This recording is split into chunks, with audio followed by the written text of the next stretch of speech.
This conference will now be ఆ సూత్రం recorded. చదివినా చాలే, ఎక్స్ప్లెనేషన్ అంతా కాకపోయినా లాస్ట్ వాక్యం.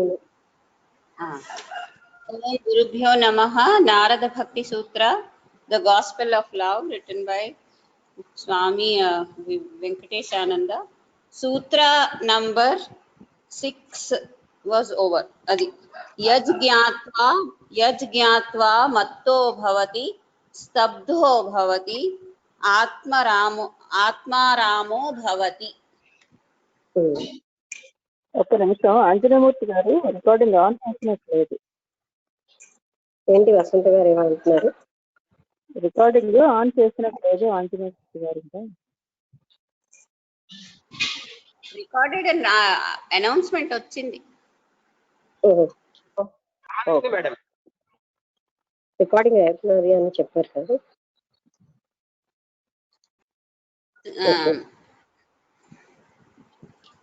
అది మత్తో భవతి, విన్నాను నేను.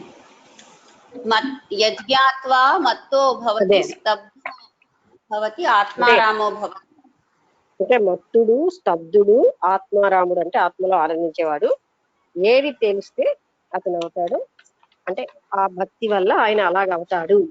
మత్తుడు, స్తబ్దుడు, ఆత్మారాముడు, ఆత్మలోనే ఆనందించేవాడు అవుతాడు అనే విషయం నిన్న మనం విస్తారంగా చూసాం. ఇప్పుడు సూత్ర 7 సా న కామయమాన నిరోధ రూపత్వాత్. సా న కామయమాన నిరోధ రూపత్వాత్. కామయమాన కదా, నిరోధ రూపత్వాత్ అంటే నా కామయ అంటే కోరికలు ఏమీ లేకుండా, నిరోధ రూపత్వాత్ అంటే తను ఈ రూపం అన్నది అంటే అతీతమైన స్థాయికి, అంటే ఆయన కామాలేమీ లేకుండా ఉంటాడు, అంటే తను అన్నదాన్ని అధిగమిస్తాడు అన్నమాట. దాని ఇంగ్లీష్ ట్రాన్స్లేషన్, భక్తి is not of the nature of desire because it is of the form of renunciation. నా కామయ అంటే భక్తి ఎలాంటిది అంటే ఏ రకమైన కోరికలు లేని త్యాగంతో ఉంటుంది.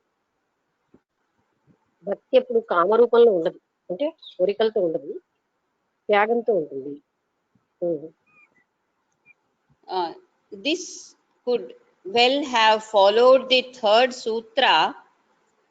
ఆ థర్డ్ సూత్ర ఏంటో ఒకసారి చెప్పిగా. This could have well followed the third sutra. అంటే థర్డ్ సూత్రాలో అమృత స్వరూపాచ అని ఉన్నది. మరి అది దీనికి దానికి ఏం సంబంధం? అంటే కోరికలు ఎప్పుడైతే లేకపోయాయో ఆయన అమృత స్వరూపుడు అయిపోతాడు.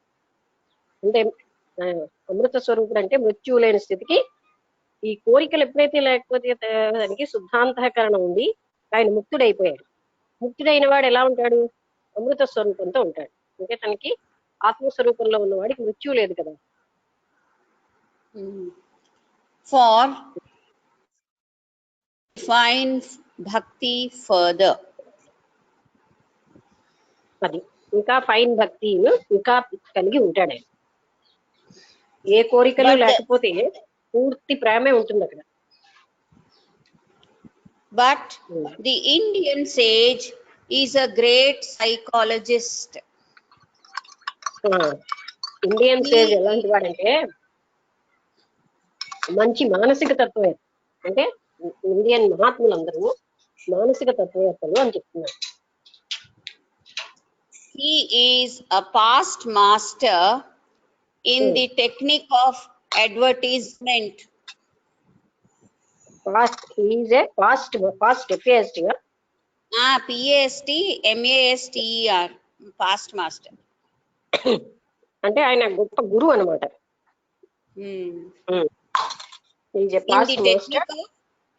In the technique of advertisement అని రాసింది.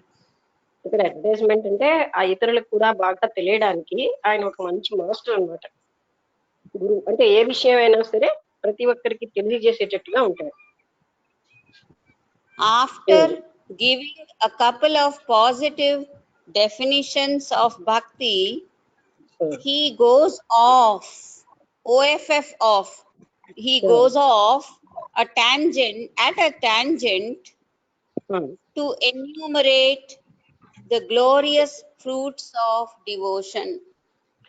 అదే ఆయన భక్తి కోసం చెప్తూ ఆయన చిన్నగా భక్తుడి యొక్క ఫలితాలు, గ్లోరియస్ ఫ్రూట్స్ ఏంటో, భక్తి కలగడం వల్ల ఫలితాలు ఏంటో ఆయన ఇక్కడ టాంజెంట్ అంటే డైరెక్ట్ గా చెప్తున్నాడు అనమాట. ఇంకా ఏంటి కూడా ఇండైరెక్ట్ మెథడ్స్ లేకుండా భక్తి ఉన్నవాడు ఫలితాలు ఏంటి భక్తి వల్ల అన్నవి ఆయన చూపిస్తున్నాడు. ఇక్కడ అడ్వర్టైజ్మెంట్ అంటే ఈ sowing all the benefits of having devotion. భక్తి ఉంటే ఎన్ని లాభాలు ఉంటాయి అన్నవన్నీ మనకి ఆయన బాగా చెప్తున్నారు. నారదుడు ఎలాగ పిలుస్తాడో భక్తుల్ని అది కొటేషన్ లో రాశారు. ఏం ఓ ఈ ఒక్క నిమిషం, ఓ ఈ people of the world, come come, by attaining bhakti you will become immortal and go beyond grief, says Narada. అంటే ఓ మనుషులారా, అంటే ఎవరైతే అజ్ఞానంలో ఉన్నా మీరు రండి, భక్తిని పొందండి, దాని ఫలితాలు పొందండి అని నారదులు అందరికీ చెప్తున్నారు. అంటే అజ్ఞానంతో ఉన్న మీరందరూ రండి ఇక్కడికి, ఆ ఫలితాలు పొందండి అని నారదుల వారు అందరినీ అడ్రస్ చేసి మిగతా అందరి మనుషుల్ని ఆయన పిలుస్తున్నాడు అనమాట. ఎంత మధురమైందో, ఇప్పుడు నేను తింటున్నాను ఏదైనా ఎంత బాగుందో మీరు రండి తినండి అని ఎలా అంటాము, ఆ భక్తి యొక్క మధురత్వం అంత గొప్పది, రండి దాని రసాస్వాదన చెయ్యండి అని ఆయన అందరికీ చెప్తున్నాడు అనమాట. When tempted by this bait, bait, when tempted by this bait, bait అంటే ఎర చేయడు. When tempted by this bait, the seekers assemble around him. He quietly slips into their heart his stern admonitions. ఎప్పుడైతే ఇలాగ చెప్పగానే ఇతను చెప్పిన దానికి అందరూ వచ్చిన సరికల్లా ఆయన ఏం చేస్తాడు, వాళ్ళ హృదయాల్లోకి జంపు చేసేస్తాడు. అంటే వాళ్ళ హృదయగతంగా అయిపోయి ఆయనకి ఇవన్నీ వాళ్ళ అనుభూతి అయ్యేటట్టుగా చేస్తారు. స్టర్న్ అడ్మానిషన్స్ అంటే చాలా స్ట్రిక్ట్ అయినటువంటి విషయాలు చెప్తాడు. అంటే మొదటేమో రండి ఎంతో బాగుందని పిలుస్తారు, తర్వాత వచ్చాక అందులో ఉన్నటువంటి విషయాలన్నింటినీ ఆయన హృదయంలోంచి చెప్తూ ఉంటాడు. వాళ్ళ హృదయంలో దూరి, అది అతను చేసే పని. అంటే అప్పుడు స్ట్రిక్ట్ అయిన విషయాలు చెప్పడం అంటే ఏంటి, అప్పుడు మాత్రమే ఆయన అందులో ఏమేమి అనుసరించాలి, ఎలా ఉండాలి అలాంటివి కూడా అప్పుడు చెప్తాడు. మొదట మాత్రం రండి రండి ఎంత ఆనందంగా ఉంది, రండి ఈ ఆనంద రసాన్ని మీరు బ్రోలండి అని పిలుస్తాడు. You should cultivate vairagya, dispassion, you should be desireless, etc. ఇలాంటి చెప్తాడనమాట. మీకు వైరాగ్యం ఉండాలి, కోరికలు వదిలేండి, మొదటేమో రండి ఎంత ఆనందమైన రసం, దీన్ని మీరు కూడా పొందండి అని ప్రతి ఒక్కరిని ఆయన పిలుస్తాడు. ఆ తర్వాత వాళ్ళ హృదయాల్లోకి దూరి, అంటే ఏంటి, హృదయంలోంచి తెలియజేస్తూ ఉంటాడు, మీకు ఇప్పుడు వైరాగ్యం ఉండాలి, కోరికలన్నీ వదిలేయాలి. అంటే వాళ్ళు కూడా కొంచెం కొంచెంగా ఆనందాన్ని అనుభవిస్తున్నారు కనుక అప్పుడు వాళ్ళు ఇవన్నీ వదిలేయడానికి సంసిద్ధులు అయిపోతారు. Gurudev Shivananda also adopts the same technique. ఏమిటి టెక్నిక్ అంటే, మొట్టమొదటేమో దాంట్లో ఉన్న ఆనందానుభూతిని చెప్పి తర్వాత కఠినంగా, ఏదైనా మనకదేం కఠినం కాదు అలాంటి విషయాలు అప్పుడు చెప్తాడు అనమాట. గురుదేవ్ శివానంద గారు కూడా ఇలాంటి పద్ధతి అవలంబిస్తున్నారు. He never frightens people away, but tempts them to take to the spiritual path by making it appear that they can have God realization overnight. గురుదేవ శివానంద గారు కూడా ఇలాగే చెప్తారు. మీరు ఇక్కడ గాని ఇందులోకి వస్తే మీకు భగవత్ సాక్షాత్కారం ఒక్క రోజులోనే దొరికిపోతుంది అని. ఆయన నారదుల వారి లాంటి మార్గమే. ముందు అలా వెంటనే దొరికిపోతుంది, మీరు రండి అంతే అని అంటే, అప్పుడు వాళ్ళు వచ్చాక అందులో ఉన్నవి కొంచెం కొంచెంగా చెప్పడం మొదలెడతారు. Once the aspirant comes within his grip, the grinding and cutting start to make a very good diamond. అంటే ఒక్కసారి సాధకుడు ఆ మార్గంలోకి రాగానే ఆయన అప్పుడు చెక్కుతాడు వాళ్ళు. ఏంటి, అతనిలో ఉన్నటువంటి చెడు గుణాలు ఒక్కొక్కటి తీసిడి ఎలా అయితే డైమండ్ ని కట్ చేస్తూ ఉంటే, చెక్కుతూ ఉంటేనే అది డైమండ్ అవుతుంది. అలాగనే ఇంకొక్క చెడు గుణాన్ని తీసేయడం మొదలెడతాడు. అది చెక్కినట్టు చేస్తాడనమాట. అంటే రఫ్ గా ఎన్నో రకాలైన గుణాలతో వచ్చిన సాధకుల్ని ఆయన డైమండ్స్ గా చేస్తాడు, ఒక్కొక్క చెడు గుణాన్ని తీసేస్తూ.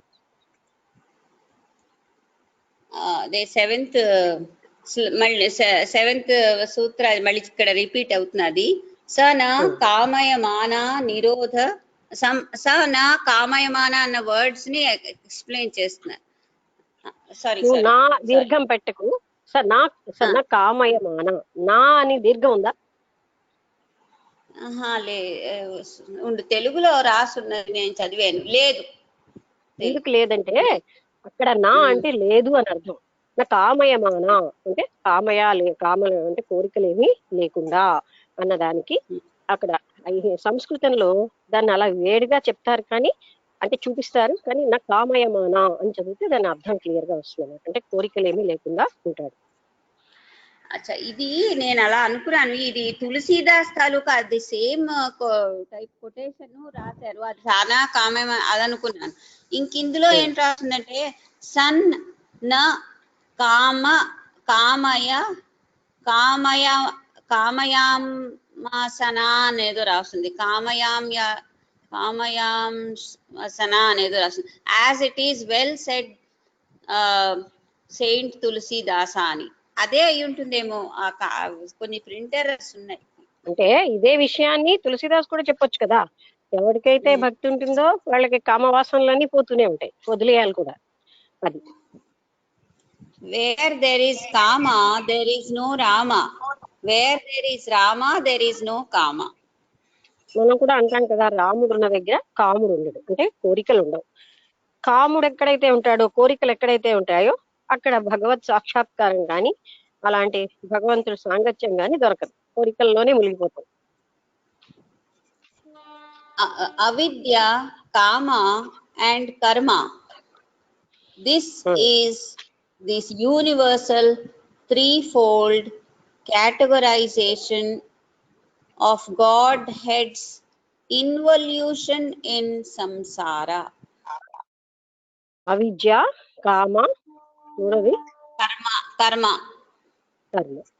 ఈ మూడు కూడా సంసారంలోని మనకి మునిగిపోతున్నాం, వీటిలోనే ఉండి. అవిద్య వల్ల అంటే అజ్ఞానం వల్ల, కోరికల వల్ల, కర్మలతోటి మనం సంసారంలో మునిగిపోయి ఉంటున్నాం. ఎప్పుడైతే మనం భక్తి మార్గంలోకి వచ్చామో, జ్ఞాన మార్గంలోకి వస్తున్నామో, భక్తి జ్ఞానం వేరు కాదు కానీ అప్పుడు అవిద్యను తొలగించుకోవాల్సి ఉంది, కోరికలు వదిలేయవలసి ఉంది. కర్మలు కూడా అంటే అంటే కర్మలు అంటే ఇది కర్మ చేయాలా అలాంటి బంధం పెట్టుకుంటాం మనం, అవి తొలగించుకోవాలి. కర్మలు వదిలేయాలి అంటే మనం ఎప్పుడు కర్మల్లో ఇది ఇప్పుడు చేసేయాలి, అది చేసేయాలి, ఇదే మనకి నిరంతరంగా ఉంటుంది. అవి కూడా తొలగించుకోవాలి. అప్పుడు మాత్రమే, అది కూడా ఒక తాపత్రయమే కదా, అందుకని ఇవి తీసేయాలి. First there is the veil of ignorance, అవిద్య. వెయిల్ అంటే ముసుగు, ఇగ్నోరెన్స్ అనే ముసుగు. వెయిల్ కవరింగ్, అది veil, VIL. First there is the veil of ignorance, avidya. Under the influence of this avidya, the jiva imagines that it is imperfect, finite, unhappy and mortal. ఈ అవిద్యకి లోనయ్యి జీవుడు ఏమనుకుంటాడు, నేను అసంపూర్ణంగా ఉన్నాను, నేను మృత్యు కలిగి ఉన్నాను, అంటే మృత్యుతో ఉంటాను, నేను మార్టల్, నాకు మృత్యు ఉంది. ఇంపర్ఫెక్ట్, మార్టల్, ఇంకేంటి ఇంకో రెండు, ఫైనైట్ ఒకటి ఉంది, అన్హ్యాపీ ఒకటి. నేను సంతోషం లేకుండా ఉన్నాను. ఫెనిట్ అన్న అది ఏంటంటే పరిమితంగా ఉన్నానన్న, మృత్యు లేకుండా ఉన్నానన్న ఒకటి. అంటే నేను ఒక శరీరానికే పరిమితమై ఉన్నాను అన్న భావన మనకు అవిద్య వల్లే వస్తుంది. సో అవిద్య ఏమిటి చేస్తుందంటే తనకి పరిమితంగా ఉన్నానని, సంతోషం లేకుండా ఉన్నానని, తనకి మృత్యు అన్న స్థితికి తనకు ఉన్నాదని భ్రాంతిని కలగజేస్తుంది అవిద్య. It feels that it is separate from the other jivas and objects of the world. ఈ అవిద్య కారణంగా నేనేమో అందరికంటే వేరుగా ఉన్నాను, ప్రపంచంలో మిగతా వస్తువుల కంటే నేను భిన్నంగా ఉన్నాను, జగత్తు కంటే భిన్నంగా ఉన్నాను అన్న భావనని అవిద్య మనందరికీ కలగజేస్తుంది. మనం ఎందుకు అలా ఉంటున్నాం అంటే అవిద్య కారణంగా. నేను భిన్నంగా ఉన్నాను, నేను వేరు, నువ్వు వేరు, వాళ్ళు వేరు, ఈ భావన మనకి కేవలంగా అవిద్య కారణంగానే వస్తుంది. జగత్తు వేరు, నేను వేరు, ఈ భావనలు ఎందుకు వస్తున్నాయి? అవిద్య ప్రతిష్టాపనగా ఉండబట్టి. It seeks the bliss and peace which are its own nature in the objects outside. అది ఇంకా ఏమిటి చెప్తుంది? బయట ఉన్న వస్తువుల్లోనే నీకు శాంతి ఉంది, బయట ఉన్న వస్తువుల్లోనే నువ్వు ఆనందం పొందుతావు అని కూడా మనకి తెలియజేస్తూ ఉంటుంది. అందుకే మనం ఏం చేస్తాం, ఎప్పుడు ఆనందం కోసం, శాంతి కోసం బయటకి పరిగెడుతూ ఉంటాం. అలా తీర్థయాత్రలు చేస్తే పుణ్యం వచ్చేస్తుంది, శాంతి వచ్చేస్తుంది అంటూ మనం కాశీ అని, రామేశ్వరం అని, మరో దగ్గరికి పరిగెడతాం. లేకపోతే మరో దేశానికి వెళ్తే మనకి ఏదో ఆనందంగా ఉంటుందంట, అక్కడికి వెళ్ళిపోతాం. ఎక్కడికి వెళ్ళినా అది మనకి అవిద్య చేస్తుంది. నీకు బయట వస్తువుల్లోనే ఆనందం ఉంది, బయట వస్తువుల్లోనే శాంతిని పొందుతావు అనే అజ్ఞానం ఇస్తోంది మనకు అవిద్య. అందుకే చిన్నప్పటి నుంచి మనం ఏం చేస్తాం, అవుట్ సైడ్ వాటికే తాపిస్తూ ఉంటాం.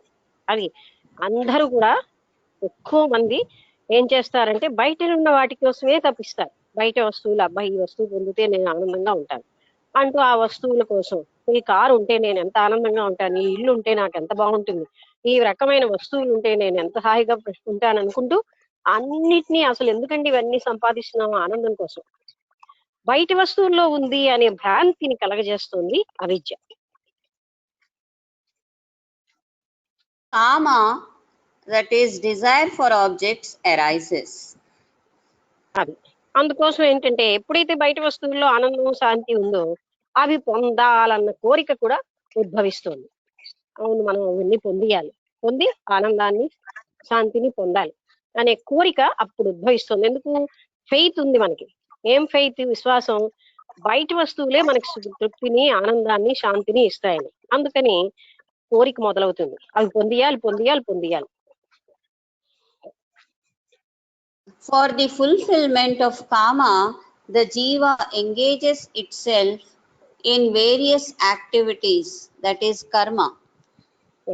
అయితే తనకి మొదటి ఆ కోరిక ఉద్భవించింది కదా, ఆ కోరికను తీర్చుకోవడానికి జీవుడు ఏం చేస్తాడు? రకరకాల పనులు చేస్తూ ఉంటాడు. ఆ పనులన్నింటినీ చేసి వ్యాపారమనో మరోటో చేసి తన కోరికలు తీర్చుకుంటూ ఉంటాడు. ఏమిటంటే బయట వస్తువుల్లోనే ఉంది కనుక ఆ వస్తువుల్ని పొందడానికి కావలసిన ధనార్జన చేస్తూ ఉంటాడు. ధనంగా ఆవిడికి అక్కర్లే, ఆ ధనం మిగతా బాహ్య వస్తు సుఖాన్ని ఇస్తుందని ఆయన ధనార్జన చేస్తున్నాడు. అది కూడా భ్రాంతే. బాహ్య వస్తువులలో ఉంది సుఖము అనే భ్రాంతి కారణంగానే కోరిక ఏమిటి చేస్తుందంటే పనుల్లో ములిగేటట్టు చేస్తుంది. అందుకనే ఆయన పొద్దున లేచిన దగ్గర నుంచి పడుకునే వరకు ఎన్నో పనుల్లో మునిగిపోయి ఉంటాడు ధనార్జన కోసం. ధనము అంటే బయట వస్తువులలోని ఆర్జించడం కోసం ఇండైరెక్ట్ గా.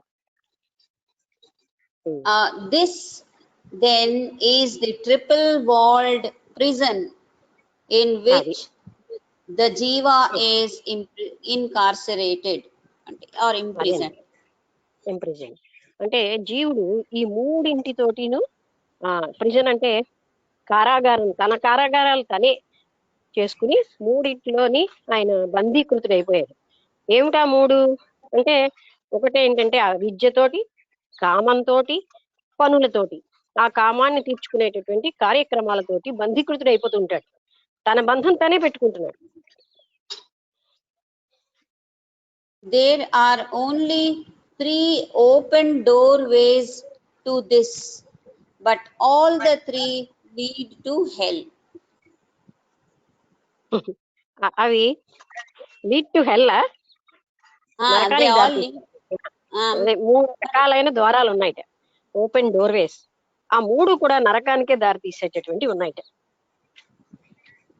To the one imprisoned thus, these 3 doorways are so tempting that he can hardly resist the temptation to go away through them. అది ఆ 3 ఎవరైతే ఈ అవిద్య అన్న దాంతో ఆవరించబడి ఉంటున్నారో వాళ్ళకి ఈ 3 ద్వారాలు ఉంటాయి. ఆ జీవుడు అందులోంచి ఆ ద్వారాల్లోంచి వెళ్లకుండా తను తాను కంట్రోల్ చేసుకోలేడు, తప్పకుండా వెళ్తాడనమాట. ఎందుకంటే ఆ విద్య చేత ఆవరించబడ్డాడు కనుక ఆ 3 డోర్వేస్ ఉన్నాయట, అంటే పెద్ద ద్వారాలు, వాటిల్లోకి వెళ్తాడనమాట. అవేమిటి ఇప్పుడు చెప్తారు. But alas, they lead to a worse condition of life. కానీ అలాస్ అంటే అయ్యో ఆయన పాపం ఈ 3 ద్వారాల్లోకి వెళ్ళి ఇంకా నిజాతి నిజమైన స్థితికి వెళ్ళిపోతాడు. These 3 are kama, krodha and lobha, lust, anger and greed. ఆ 3 ఏమిటిట? ఆ 3 పెద్ద ద్వారాలు, కామం అనే ఒక ద్వారం, క్రోధం అనే ఒక ద్వారం, లోభం అనే మరొక ద్వారం. ఈ కామ క్రోధ లోభాలనే పెద్ద ద్వారాలను చూసి వెళ్లకుండా ఉండలేట. ఎందుకంటే అవిద్యతో ఉన్నాడు కదా ఆయన. మొట్టమొదట ఆ కోరికల్లోకి వెళ్తాడు. క్రోధం, కోపం అనే ద్వారం ఉంది. లోభం, సంపాదించినవన్నిటినీ ఎవరికి ఇవ్వకుండా నేనే పొందాలి ఆనందం అంతాను, ఎందుకంటే అందులో ఆనందం ఉందని భ్రాంతి చెందుతున్నాడు కదా, అదంతా నేనే అనుభవించేసేయాలని ఆ విధంగా లోభం ఉద్భవిస్తుంది. ఈ 3 ద్వారాల్లోంచి ఆయన వెళ్లకుండా తన్ని తాను కంట్రోల్ చేసుకోలేడు. అంటే ఎదురుకుండా స్వీట్ ఉంది, ఆకలిగా ఉన్నాడు, తినాలని ఉంది, తప్పించుకోలేడు, ఎలాగోలా తింటాడు. అలాగే ఈ ద్వారాలు కనబడుతున్నాయి, ఆ జీవుడు ఎలా వెళ్లకుండా ఉంటాడు?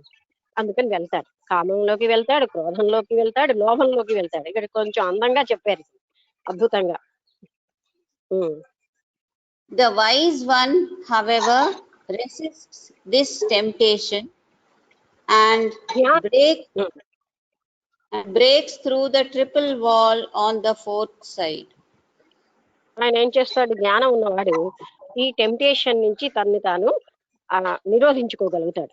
అంటే చచ్చా అలాంటి దానికి నేను వెళ్ళకూడదు, దానివల్ల ఏమీ లాభం లేదు, అవి ఇంకా నాకు సర్వనాశనం చేసేస్తాయి అని జ్ఞాని అప్పుడు వీటిని అధిగమించి 4వ దానికి వెళ్ళిపోతాడు. అంటే వీటిలో పడడు. It demands a lot of self control, that is nirodha, to do this. ఆయన దేనికి వెళ్తాడు? నిరోధం అన్న దానివల్ల. అంటే ఏంటి? ఆత్మ నిగ్రహం అనేది చాలా అవసరం. ఇక్కడ చాలా ఎక్కువగా నిగ్రహం ఉంటేనే గాని ఈ 3 మార్గాల్లోకి వెళ్లకుండా ఉండలేడు జీవుడు. ఆ 3 ఏంటి? కామంలోకి, క్రోధంలోకి, లోభంలోకి వెళ్లకుండా ఉండడానికి చాలా గట్టి నిరోధం తన దగ్గర ఉంటేనే వెళ్లకుండా ఉండగలడు. అంత గట్టిగా లాగేస్తాయి. నెక్స్ట్ అంటే ఒక సెపరేట్ గా లైన్ లో ఉంది, భక్తి ఈజ్ ది నేచర్ ఆఫ్ నిరోధ. భక్తి ఏంటంటే వాటిల్లోంచి మనం వెళ్లకుండా ఉండేటటువంటి నిరోధాన్ని ఇస్తుంది. భక్తే అంటే ఆ భక్తిలో ఉన్న ఆనందం వల్ల జీవుడు ఇక్కడికి అక్కడికి పరిగెట్టడు. భక్తిలో నిరోధం అనేది ఉంది. ఇంకో next paragraph, nirodha single quotation marks లో, nirodha is one of the basic terms of Rajayoga of Patanjali Maharshi. Patanjali Maharshi చెప్పినటువంటి రాజయోగంలో నిరోధం అన్నదే మొట్టమొదట బేసిక్ లక్షణం, అంటే చాలా ప్రాథమికమైన లక్షణం. ఆ నిరోధం అంటే యోగ చిత్తవృత్తి నిరోధ అన్నారు. అంటే అతను ఏం చెప్పారు? యోగం అంటేనే చిత్తవృత్తులన్నిటిని నిరోధించడం. అందుకని పతంజలి గారు మనకి మొట్టమొదటి అర్హతగా చెప్పిస్తారు ఈ నిరోధాన్ని. చిత్తవృత్తులన్నీ నిరోధిస్తేనే గాని యోగం సంభవం కాదు అని మనకు చూపెట్టారు. అదే అదే next sentence, he defines yoga itself as chitta vritti nirodha English లో restraint of the modifications of the mind. మనస్సులో ఉన్నటువంటి ఆ చిత్త వృత్తిని అన్నిటినీ నిరోధించడమే యోగము అని పతంజలి మహర్షి మనకి చెప్పారు. మనం కూడా ఇంకో రకంగా ఎక్కడ చూసినా ఇదే వస్తుంది. ఎందుకంటే గో బియాండ్ మైండ్ అంటారు కృష్ణమూర్తి గారు. అలాగే త్రిపుర రహస్యంలో కూడా మనస్సు కావలే సంభవం. యోగ వాసిష్టంలో అష్టావక్ర గీతలో మనస్సుతో పట్టుకోలేము, నువ్వు మనస్సుని అధిగమించాలి అని చెప్తున్నారు. కానీ మనం మనస్సు రేంజ్ లోనే ఉంటున్నాం కనుక మనకు అనుభూతి రావట్లేదు. ఒక సంస్కృతం కొటేషన్ ఉన్నది, అభ్యాస వైరాగ్యాభ్యం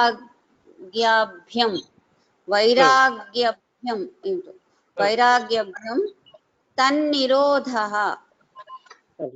ఎలాగ నిరోధించాలి అంటే అభ్యాస వైరాగ్యం. ఇది బహుశా ఇది గీతలోది. ఎందుకంటే అభ్యాసంతో వైరాగ్యంతో ఆ చిత్తవృద్ధులన్నింటినీ నిరోధించాలి. ఎలాగా అభ్యాసం అంటే ప్రతిరోజు మనం దాన్ని ప్రాక్టీస్ చేయమంటున్నాం.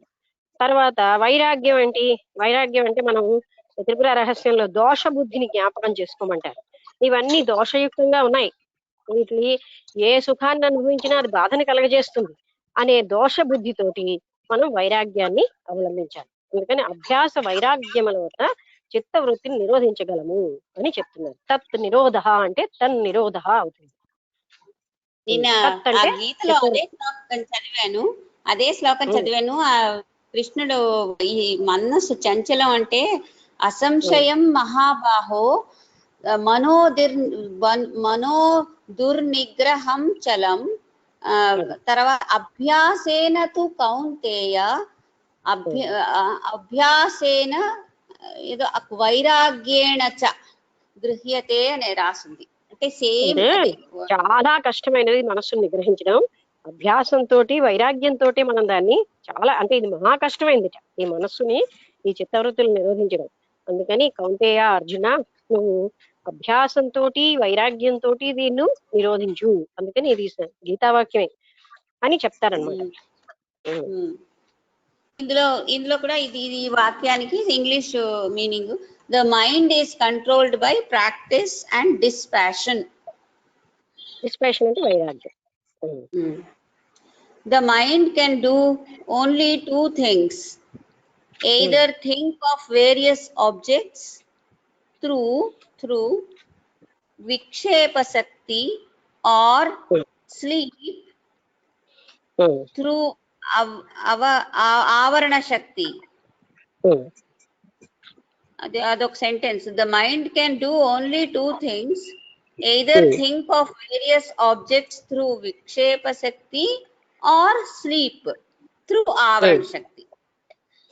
అంటే తమోగుణ ఆవరణని స్లీప్ అంటున్నాం. విక్షేపం అంటే బయట వస్తువుల్లో సుఖం ఉందని మనస్సు అటు ఇటు చలించడాన్ని విక్షేపం. అందుకని ఈ విక్షేపం వల్ల మనస్సు ఎప్పుడు అటు వెళ్ళిపోతుంది, ఆవరణ వల్ల మనస్సు మన దగ్గర ఉండదు. అంటే నిద్ర అవస్థలో కూడా మనస్సు ఏమీ పనిచేయకుండా ఉంటుంది. ఈ విధంగా మనం జీవితంలో విక్షేప ఆవరణతోటి ఎప్పుడు మనస్సు నాలుగు వైపులా వెళ్ళేటట్టు చేస్తూ చిత్తవృత్తి నిరోధం లేకుండా జీవిస్తున్నాం. Vikshepa, that is conjuring up of objects, may be external as during waking state. Waking state అంటే జాగరణ అవస్థలో మనం నిద్ర లేకుండా ఉన్నప్పుడు మనం ఏం చెప్తాం అంటే ఊహిస్తాం బయటనే అన్నిట్లోనే అంతా ఉంది అని. ఆ విషయ వస్తువులు అంటే ఆనందం కేవలంగా వస్తువులలోనే, బాహ్య వస్తువులలోనే ఉందని దాన్ని విక్షేపము అంటే మనస్సును బాహ్య వస్తువుల్లో ప్రసరింప చేయడాన్ని విక్షేపం అంటారు. నిద్రలో అది తమో గుణ ఆవరణతో ఉంటుంది. Or internal as during dream state. అంటే ఎక్స్టర్నల్ అంటే జాగరూకావస్థలో మనస్సు బాహ్యంగా ఉంటుంది, నిద్రలో అది అంతర్ముఖంగా ఉంటుంది, కానీ అది ఆవరణతో, అజ్ఞాన ఆవరణతో ఉంది. Hence, it is normally impossible for one to enter a fourth state of consciousness.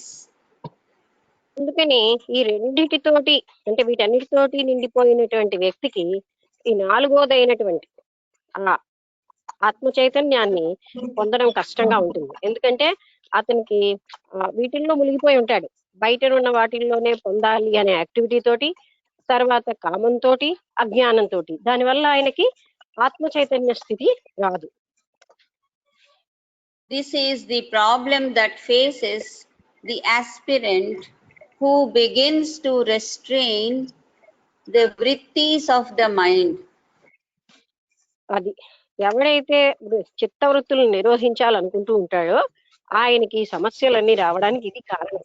ఎందుకంటే తను కూర్చుని ఇవాళ నుంచి నేను చిత్తవృత్తి నిరోధం చేసుకుంటాను అనుకోగానే మనస్సుకి ఈ రకమైన ఇబ్బందులు వస్తాయి. కోరికలను తీర్చుకునేటటువంటి పనులు, అజ్ఞానంతో అన్ని బయటే ఉంది సుఖం అంతా అన్న భ్రాంతి, వీటితోటి ఆయనకి చిత్తవృత్తి నిరోధం గొప్ప కష్టం అయిపోతుంది. కానీ ఇక్కడ ఎక్స్ప్లెనేషన్ మాత్రం చాలా అద్భుతంగా ఇచ్చారు. అంటే మన అందరికీ చాలా సులువుగా అర్థమయ్యేటట్టుగా ఒక రకమైన ప్రత్యేక విధానంలో ఉంది ఇది. Either the mind thinks or it sleeps. It knows no other state. అదే ఇంకా దానికి ఇంకేం పని లేదు. అది మామూలుగా ఉంటే ఆలోచిస్తూనే ఉంటుంది, లేకపోతే పడుకుంటాం. మనం అందరం ఏం చేస్తున్నాం, పూర్తిగా జాగ్రత్త అవస్థలో నిద్ర లేచామనుకోండి, ఇంకా ఆలోచనలు, నాన్ స్టాప్ ఆలోచనలు. తర్వాత అలిసిపోయి ఆలోచనలతో నిద్రపోతాం. పనులు ఆలోచనలతో అలసిపోతాం. మనకు తెలియదు మనం ఆలోచనలతో అలసిపోతున్నామని. కానీ ఆలోచనకు కూడా చాలా శక్తి ఖర్చు అవుతుంది. దాంతో అలసిపోయి నిద్రపోవడం, మళ్ళీ లేచిన దగ్గర నుంచి ఆలోచనలతోటి ఏంటి పుట్టలుగా వస్తాయి మనకు ఆలోచనలు. వాటి వెనకాల పరిగెట్టడం. ఈ విధంగానే మన జీవితం అంతా కూడా ఇలా గడిచిపోతుంది. Hence, the great need to have an image and a mantra, form and name, when a novice attempts at meditation. ఒక నావిస్ అంటే ఒక కొత్తవాడు ఎప్పుడైనా సరే తను ధ్యానం చేయాలని కూర్చుంటాడు అనుకోండి, మనసు ఎప్పుడు కూడా వెళ్ళిపోతూ ఉంటుంది కనుక అటువంటి వ్యక్తికి ఆ మనసుకు ఒక ఆహారం పడేయాలి. అదేమిటంటే రూపనామాలతో ఉన్న ఒక మంత్రం ఇచ్చామనుకోండి, ఆయన మంత్రం చేస్తూ ఉంటే ఏం జరుగుతుంది, ఇటో వెళ్ళిపోతున్న మనస్సు కొంత స్పీడ్ తగ్గిపోతుంది మొదట. ఎందుకంటే అది ఎప్పుడూ వెళ్ళిపోతూనే ఉంటుంది కదా. అటువంటి మనస్సును నిగ్రహించడానికి మంత్ర జపం ఒక పద్ధతి అని చెప్తున్నారు. కొత్త వాడికి, నోవైస్ అంటే న్యూ పర్సన్, ఆయన ఇందులోకి రావాలంటే మంత్ర జపం వల్లే కొంత మనస్సు ఇటువైపు రావడానికి దోహదం చేస్తుంది. ఆ మంత్రంలో నామరూపాలు రెండు ఉంటాయి. ఒక నామాన్ని, ఆ నామానికి ఒక రూపం. అందుకని మనిషి అటువంటి మనస్సు దాని మీద ధ్యానం చేస్తూ బాహ్య వస్తువులు పరిగెట్టడం మానేస్తుంది. Next paragraph. Why does the mind run after objects? We saw already that it is on account of desire, kama or yoga. Or raga, sorry, kama or raga. ఎందుకు మనస్సు ఇలా పరిగెడుతుంది, ఎందుకు అలా పరిగెడుతూ ఉండడం దాని పని, పొద్దు నుంచి సాయంత్రం వరకు మనసు పరిగెట్టడమేనా అంటే అది కేవలంగా ఈ పరిగెట్టడానికి కారణం కామము, రాగము. అంటే ఆ విషయ వస్తువుల పట్ల రాగం ఉంది, కామం ఉంది, అందుకే మనసు పరిగెడుతూ ఉంటుంది. This is controlled or sublimated by vairagya, dispassion. అదే పరిగెట్టే మనసుని ఏ విధంగానండి చాలా క్లియర్ గా చెప్తున్నారు. క్వశ్చన్ అడుగుతున్నారు, ఆన్సర్ చెప్పారు. ఇంతకు ముందు కూడా బాగానే చెప్పారు. ఎలాగండి మనం నిగ్రహించాలి అంటే వైరాగ్యం వల్ల. ఏమిటని వైరాగ్యం ఎలాగా, మనం దోష బుద్ధిని గుర్తుపెట్టుకోవాలి. ఏమైనా ఎంత సంపాదించినా ఇవన్నీ బాధనే కలిగిస్తాయి, మనకి ఏ సుఖాన్ని ఇవ్వడంలే అనే విషయాన్ని, బాహ్యంగా సుఖం లేనే లేదు అని అలాంటి జ్ఞానంతో వైరాగ్యాన్ని అవలంబిస్తే స్థిరంగా దోషబుద్ధి అని చెప్తూ ఉంటారు. ఎందుకు దోషం, అన్ని వస్తువులు దోషయుతమైనవే, ఏవి మనకి కంప్లీట్ సుఖాన్ని ఇవ్వలేవు. ఏసీ లేదు, ఏసీ సంపాదించాం. ఏసీ వచ్చాక ఏమైనా సుఖపడుతున్నారా? కారు లేదు, కారు సంపాదించాం. కొన్ని కారు వచ్చాక సుఖపడుతున్నాడా? ఇల్లు లేదు, ఇల్లు సంపాదించాం. సుఖపడుతున్నావా? ఏవి లేవో అన్ని వచ్చినా వ్యక్తి సుఖపడటం లేదు. అందుకని ఆ దోష బుద్ధితోటి అతను వైరాగ్యాన్ని సంపాదించారు. Next sentence. Foolish, ineffectual vairagya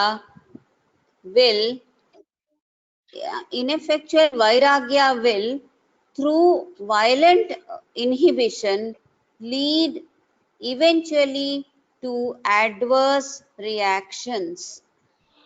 అయితే కొంతమంది మూర్ఖంగా చచ్చా నేను ఇటువైపు వెళ్ళకూడదని చాలా వైలెంట్ గా, అంటే ఏమిటండి, హింసాత్మక ప్రవృత్తితోటి మనస్సును నిగ్రహిస్తూ ఉంటారు.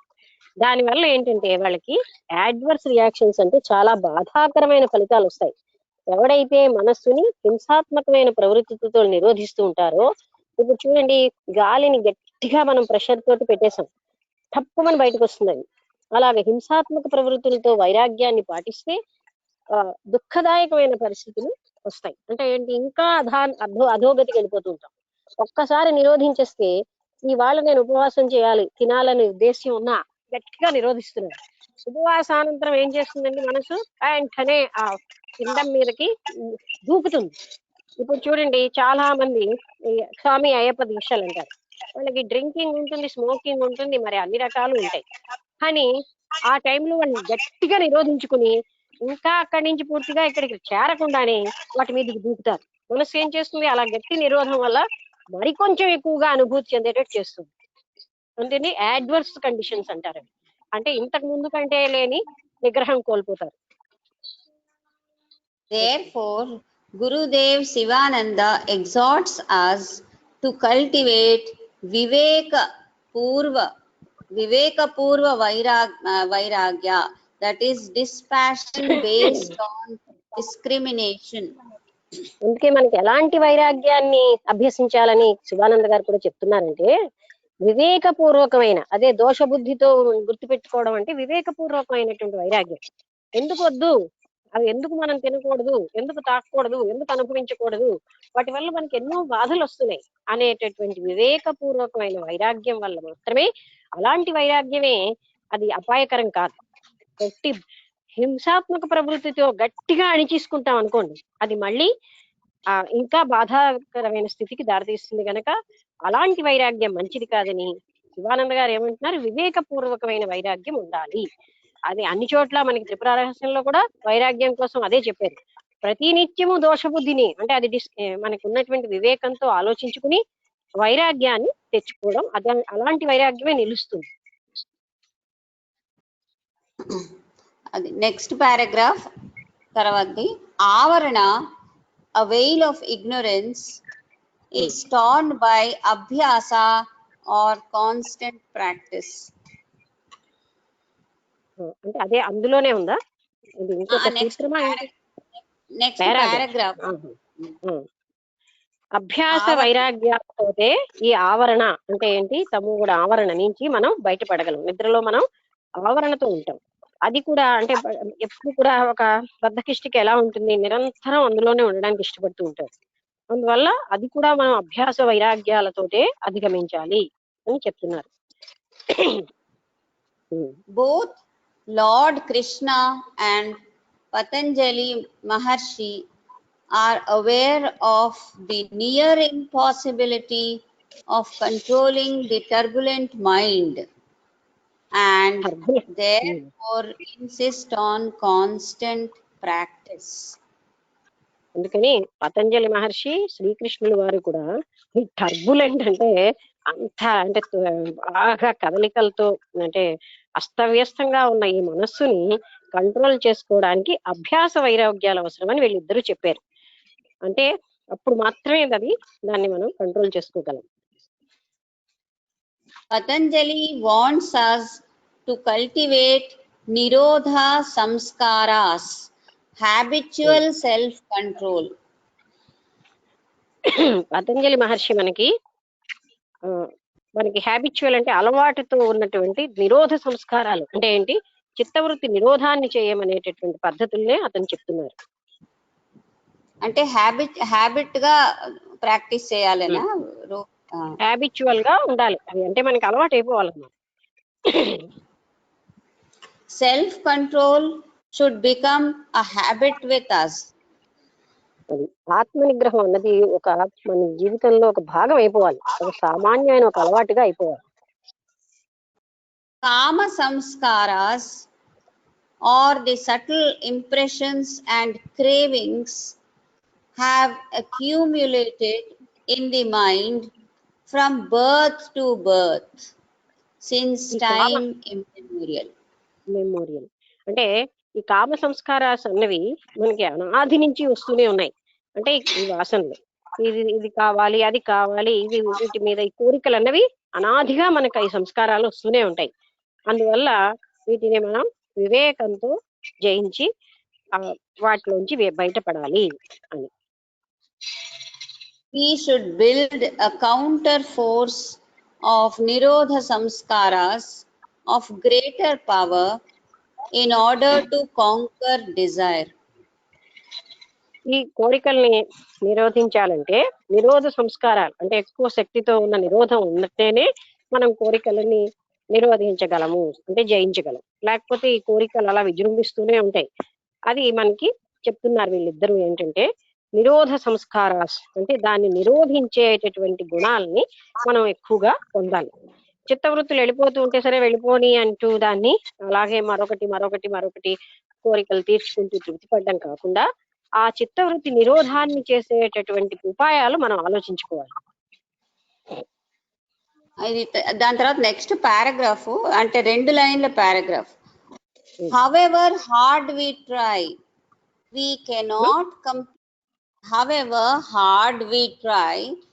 we cannot completely eradicate desire for attaining God realization. ఎంత గట్టిగా మనం ప్రయత్నిస్తున్నా ఈ కోరిక అంటే మనం అంటే ఆత్మ సాక్షాత్కారం పొందాలన్న కోరిక మాత్రం మనకి రాదు. ఎందుకంటే ఈ కోరికలు ఎంత నిరోధిస్తున్నా వాటిని మనం పోగొట్టడం కష్టం. అలాంటి వాటిల్లోనే మునిగిపోయినటువంటి వాళ్ళకి ఆత్మ సాక్షాత్కారం అన్నది ఎక్కడ ఉంటుంది? కోరికలు తృప్తిగా పడడం, మళ్ళీ కోరికలు సంతోషించడం, మళ్ళీ కోరికలు మళ్ళీ తీర్చుకోవడం, దీంట్లోనే మునిగి ఉంటుంది. ఎంత గట్టిగా ప్రయత్నిస్తున్నా సరే అటువంటి వ్యక్తికి ఆత్మ సాక్షాత్కారం వైపు మనసు వెళ్ళదు. We cannot completely eradicate desire for attaining God realization and రాసింది.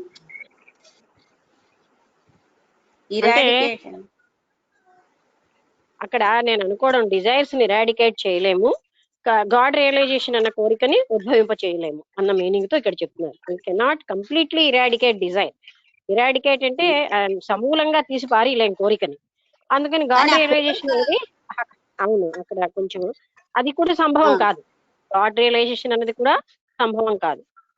అయితే ఒకటి ఎన్నిటిలో మునిగిపోయి మరొక అర్థం కూడా ఉంది. ఏంటంటే డిజైర్ ఆఫ్ సెల్ఫ్ రియలైజేషన్ అంటే వ్యక్తిలో దాన్ని వినోబా భావే చెప్తారు, సహజంగానే తను పైకి వెళ్ళాలి. మంటలు ఎలా పైకి వెళ్తూ ఉంటాయో ఆ పైన తను కూడా లిబరేట్ అవ్వాలి అనే ఒక తపన ఇన్బోర్న్ గా ప్రతి వారికి ఉంటుంది.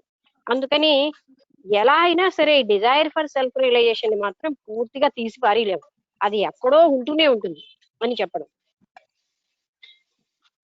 we cannot completely eradicate desire before attaining. నేను తప్పు చదివానా లక్ష్మి? తప్పు చదివా, అందుకే నేను 2 రకాల అర్థాలని చెప్పాను. అంటే బిఫోర్ అటైనింగ్ సెల్ఫ్ రియలైజేషన్ అన్నదే అక్కడ కరెక్ట్, దానికే అర్థం మొదటిసారి చెప్పాను. అంటే సెల్ఫ్ రియలైజేషన్ కావడానికి ముందు టోటల్ గా డిజైర్స్ ని ఇరాడికేట్ చేయలేం. తర్వాత రెండోది ఏమిటి చెప్తున్నానంటే అది వినోభావే భగవద్గీత ప్రవచనాల్లో చెప్తారనమాట. ఏదైనా ప్రతి వ్యక్తికి ఇన్బోర్న్ గా ఉంటుంది. అందుకనే బ్లవెట్స్ కి కూడా దీన్ని ఆబ్లిగేటరీ జర్నీ అంటారు. అంటే తప్పనిసరిగా వ్యక్తి అటువైపు వెళ్తూనే ఉంటాడు. కానీ ఇక్కడ ఏంటంటే అదే లిబరేషన్ సైడ్.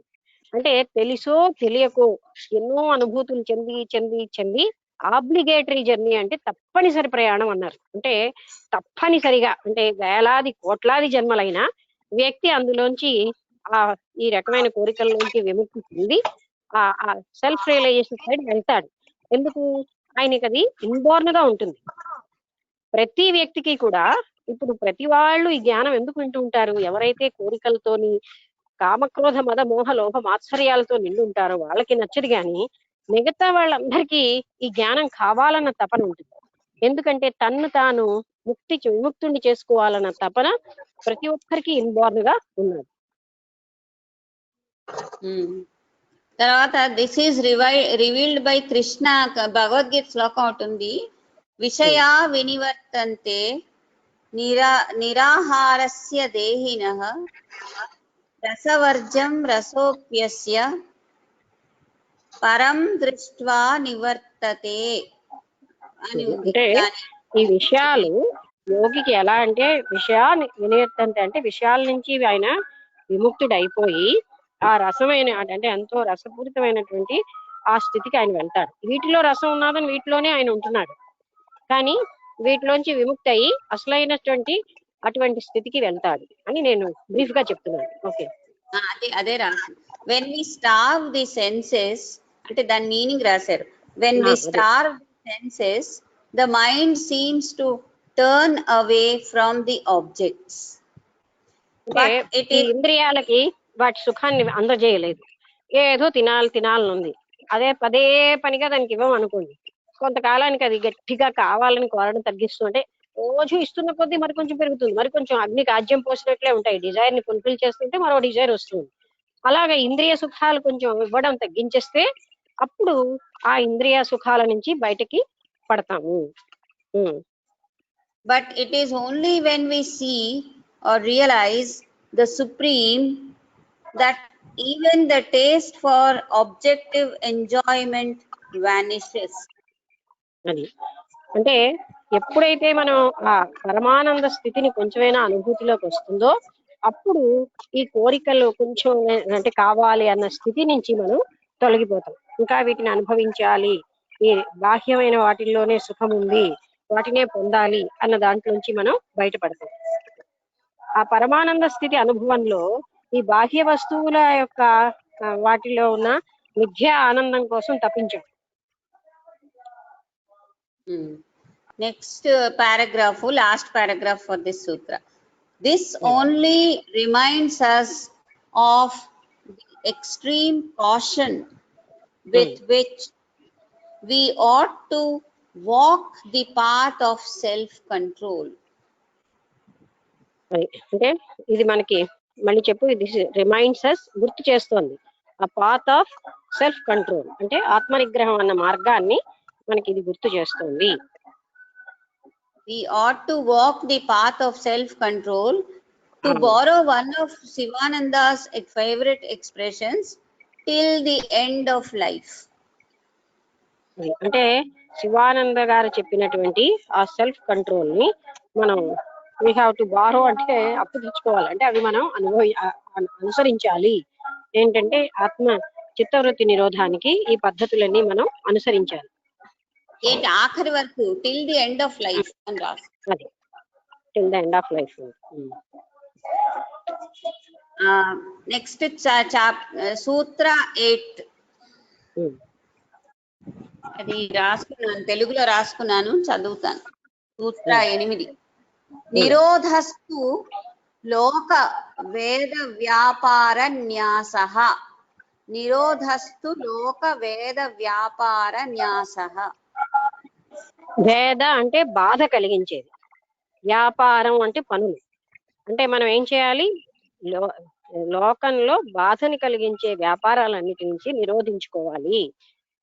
వేద వ్యాపార తర్వాత ఏంటి, న్యాసః అంటే వదిలేయడం, అంటే వాటిని త్యాగం చేయడం అనమాట, అంటే ఆర్ లీవింగ్. న్యాసః అంటే వేద వ్యాపారము అంటే దుఃఖాన్ని కలిగించే యాక్టివిటీస్ అన్నిటినీ మనం వదిలేసి నిరోధస్తు అంటే నిరోధించుకోవాలి, అందులో ములగి ఉండడాన్ని నుంచి బయటపడాలి. దాని ఇంగ్లీష్ ట్రాన్స్లేషన్ రాసున్నది. On the contrary, control of desires means the resignation to the lord of all worldly and scriptural activities అని ఉంది. Scriptural worldly and scriptural activities. అది అంటే మనము ప్రాపంచిక అంటే బాధని ఇచ్చేటటువంటి వేద ఏమంటారు, వేద వ్యాపారం అంటే పనులు. వేద వ్యాపార న్యాసం అంటే ఏంటి, బాధని కలిగించేటటువంటి యాక్టివిటీస్ అన్నిటి నుంచి మనం నిరోధం కలిగించుకోవాలి. అంటే బాధని కలిగించేవి ఏంటంటే కోరికల వెంట పరిగెట్టడం, ఇవన్నీ బాధని కలిగించే యాక్టివిటీస్ కనుక వాటన్నిటిని నిరోధించుకోవాలి, కంట్రోల్ చేయాలి. ఇక్కడ స్క్రిప్చరల్ యాక్టివిటీస్ అని అంటే అందులో కూడా చెప్పినవి ఇలా అలా చేయాలి. వ్యాపారాన్ని స్క్రిప్చరల్ అన్నారా? అక్కడ అంటే అది కాదు, గట్టిగా బంధించు ఇలాంటివన్నీ కూడా ఉంటాయి కదా. అలాంటి అన్ని వైపుల నుంచి వైలెంట్ గా వాటిని బంధించడం నుంచి మనం అంటే బాధని కలిగిస్తే అవి మరికొంచెం విజృంభిస్తాయి. అందుకని బాధ కలిగించే యాక్టివిటీస్ అన్నిటినీ నుంచి విముక్తిక అంటే ఇప్పుడు చూడండి కొంతమంది అంటే దొర్లి దొర్లి ప్రదక్షిణలు చేస్తారు. ఇవన్నీ మనం లిబరేట్ చెయ్యలేము. అలాగే కొన్ని వందల కిలోమీటర్లు నడిచేస్తే అదేమైనా మనని లిబరేట్ చేస్తుందా? బాధని కలిగిస్తున్నాయి. అలాంటి యాక్టివిటీస్ అన్నిటి నుంచి కూడా మనం విముక్తి చెందాలి. ఎందుకంటే శరీర బాధలోనే మునిగిపోయింది. ఆ శరీరం మరి పనికిరాదు దేనికి కొంతకాలం, ఆ బాధ నివృత్తి అయ్యే వరకు. అందుకని బాధని కలిగించేటటువంటి యాక్టివిటీస్ నుంచి నిరోధించుకోమంటున్నారు, కంట్రోల్ చేసుకోండి. అలాగే ఈ ప్రాపంచిక సుఖాల వైపు పరిగెట్టి పరిగెట్టి పరిగెట్టి బాధే పొందుతున్నాం. అవన్నీ కూడా బాధని కలిగించే యాక్టివిటీస్. స్క్రిప్చరల్ అంటే ఇలాంటివి, పుణ్యం వస్తుంది ఇది చేస్తే, పుణ్యం వస్తుంది అది చేస్తే అంటూ ఎన్ని రకాలు చెప్తారో కదా. 10 రోజులు, జైన మతంలో అయితే 41 రోజులు ఉపవాసం చేయమంటారు. అలాంటి బాధను కలిగించేటటువంటి యాక్టివిటీస్ అన్నిటిని నిరోధించండి. నెక్స్ట్ పారాగ్రాఫ్, ఇది పారాగ్రాఫ్ అంటే వ్యాఖ్య. But we have been thrown into this world of pain and death. కానీ మనం ఇది ఇటువంటి బాధని మృత్యువుని ఉన్నటువంటి ప్రపంచంలోనే ఉంటున్నాం. The Lord himself calls the world that he has created as Dukkhalayam and Ashashvatam. Lord himself calls the world that he has created as Dukkhalayam and Ashashvatam, impermanent house of pain. భగవంతుడు తానే create చేశాడు అనమాట, caused ఇటువంటి ప్రపంచం. ఏది? దుఃఖాలయం. ఇది దుఃఖాలకి ఆలయంగా ఉంది. బాగుంది కదా పదం, దుఃఖాలయం. తర్వాత ఏంటంటే బాధలతో కూడినటువంటి ఈ ప్రపంచం. He is the maker of this house, so we ought to take his description of it as correct. అందుకని he has to take his description. We ought to take his description. We ought to take. ఆయన ఇచ్చినటువంటి ఆ వివరణని మనం right అనే తీసుకోవాలి. ఎందుకంటే ఈ దుఃఖాలయం, దుఃఖాలతోటి ఈ సంసారం అంతటిని దుఃఖాలయంగా మాట్లాడుతున్నారు. అంటే దుఃఖాలకి అది నిలయమై ఉంది ఇటువంటి సంసారం అన్న దాన్ని. మనం కూడా దాన్ని ప్రభువే అలా చెప్తున్నాడు కనుక అది నిజంగానే మనం తీసుకోవాలి, దుఃఖాలతో నిండిపోయి ఉంది. And we have been blessed with a mind into which the Creator has infused an outgoing tendency.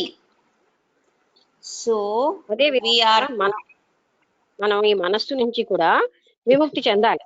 అది ఎప్పుడు బయట వస్తువులకి అంటే బయటికి వెళ్ళిపోయడం అలాగా, దాన్ని అలాంటి ప్రేరేపితమైనటువంటి ఆ మనస్సుని కూడా మనం ఓవర్కమ్ చేయాలి, నిరోధించాలి. So we are told by Lord Yama in the Kathopanishad. కఠోపనిషత్తులో యముడు ఇలా చెప్తాడు.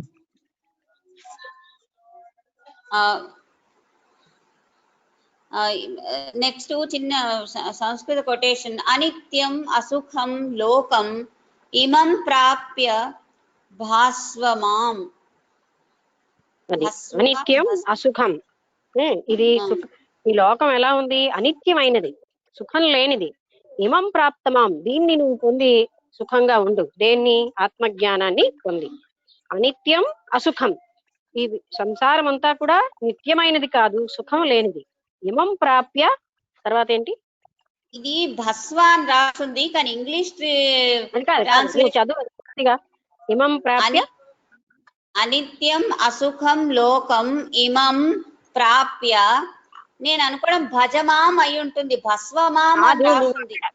నువ్వు అక్కడ ఉన్నది చదవచ్చు కదా. చదివాను కానీ ప్రింటర్ అనిపిస్తున్నది, అందుకని. కాదు, నాకు ఒక్కసారి నువ్వు చెప్పు, నేను దాన్ని బట్టి నేను ఆలోచిస్తాను. అంటే మూలం చెప్పకపోతే ఎలాగా? ఇమం ప్రాప్య, ప్రాప్య భస్వమాం అని ఉంది, భస్వ అదే రైటు, అదే రైటు. అంటే ఇది పొంది నువ్వు అనిత్యమైనటువంటి ఆ అసత్యమైనటువంటి జగత్తుని దగ్ధం చేసుకో అని చెప్పడం. ఇమం ప్రాప్య, దీన్ని పొంది దాన్ని నాశనం చేసుకో అని అర్థం. ఇంగ్లీష్ ట్రాన్స్లేషన్ ఇంకోలా ఉంది. Having come into the world of pain and impermanence, worship me, M capital, worship me says the lord in Gita. ఇక్కడ చూడు, నీ అంటే దీన్ని పొంది అంటే ఆత్మజ్ఞానం. ఇక్కడ భక్తిలో ఏమో నన్ను పొంది నువ్వు అంటే ఇమం ప్రాప్య, నువ్వు దీన్ని వదిలే, ఇవన్నిటినీ నువ్వు నాశనం చేసుకుని నన్ను పొంది సుఖం పొడు అని చెప్తున్నారు. అది అది బాధపడుతుంది.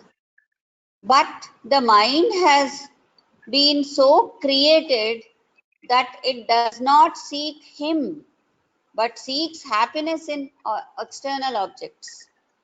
కానీ మైండ్ ని ఎలాగ తయారు చేయబడిందంటే అది భగవంతుడిని వెతుక్కోదు, అది కేవలంగా బాహ్య వస్తువులనే వెతుక్కుంటూ ఉంటుంది. మనస్సు అలాగా తయారు చేయబడింది. అంటే పరమాత్ముడి కోసం దానికి తపన లేదు, అది ఎప్పుడు కూడా బాహ్య వస్తువుల తపనతోటే ఉంటుంది. ఎప్పుడు కూడా కోరికలతోటే ఇది పొందాలి అది పొందాలి అని అలాగా తయారయ్యి ఉంది. దానికి మూలంలోనే బాహ్య వస్తువులు పొందాలన్న కోరికలతో నిండి ఉంది, కానీ భగవంతుడిని పొందాలన్న తపన దానికి లేదు.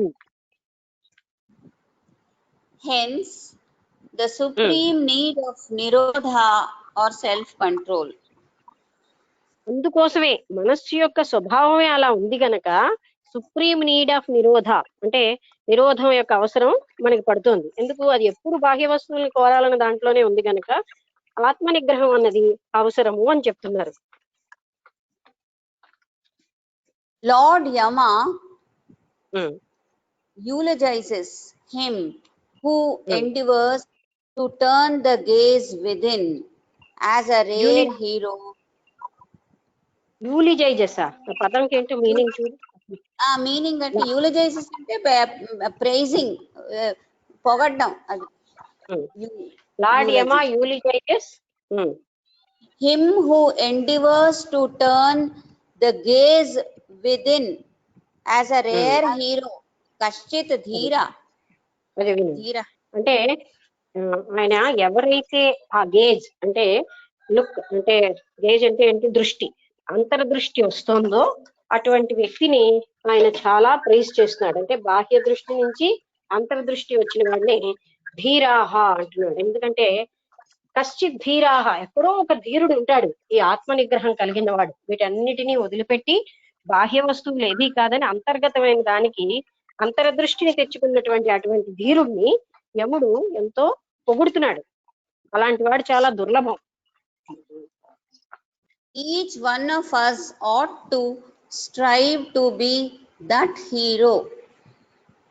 ప్రతి మనం అందరం కూడా అటువంటి హీరో అంటే ఆ ధీరాహ అంటే అలాంటి ధైర్యవంతుడైనటువంటి అటువంటి హీరో లాగా మనందరం తయారవ్వాలి. ఎలాంటివి? బాహ్య వస్తు నిరోధం చేసుకుని అంతర్ముఖం అవడం అన్న దానికే మనం కూడా ప్రయత్నించాలి. మన ప్రతి ఒక్కరూ అలా తయారవ్వాలంటున్నారు.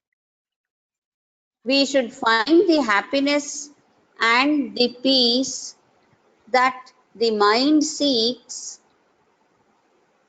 in our inner, in external objects, in our inner self అని రాస్తుంది.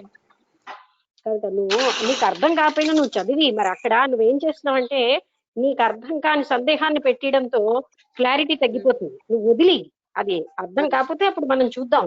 నీకు అర్థం కాలేదని అక్కడ డౌట్ఫుల్ గా వదిలేస్తున్నావు. అర్థమవుతుందా? అవును అవును.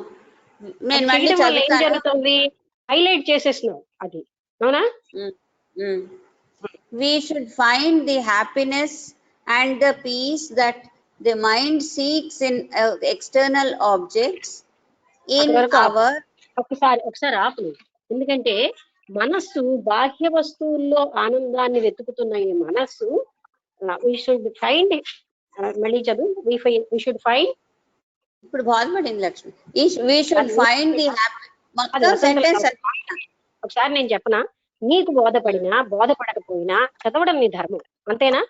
ఇప్పుడు నిన్ను అర్థం అడిగినప్పుడు నువ్వు అప్పుడు దాని మీద చెప్పు, కానీ మొట్టమొదటి నువ్వు చదివి కేవలం నీకు అర్థం అవ్వకపోయినా చదివి. అర్థమవుతుందా? దాన్ని పట్టు హైలైట్ చేస్తూ ఉంటే నాకు కూడా ఏంటవుతుంది, అటెన్షన్ ఒక దాని మీదే ఉంటుంది, మిగతా అన్ని వదిలేస్తాను. సరే సరే, బాధపడింది. We should find the happiness and the peace that the mind seeks in external objects in our inner self.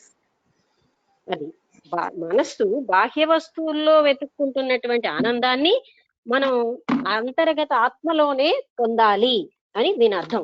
అంటే ఇన్నర్ సెల్ఫ్ లో ఉన్న ఆనందాన్ని పొందినప్పుడే మనం మనస్సు కూడా బాహ్య వస్తువు ఆనందాల వైపు వెనక్కి వెళ్ళదని ఒకటి.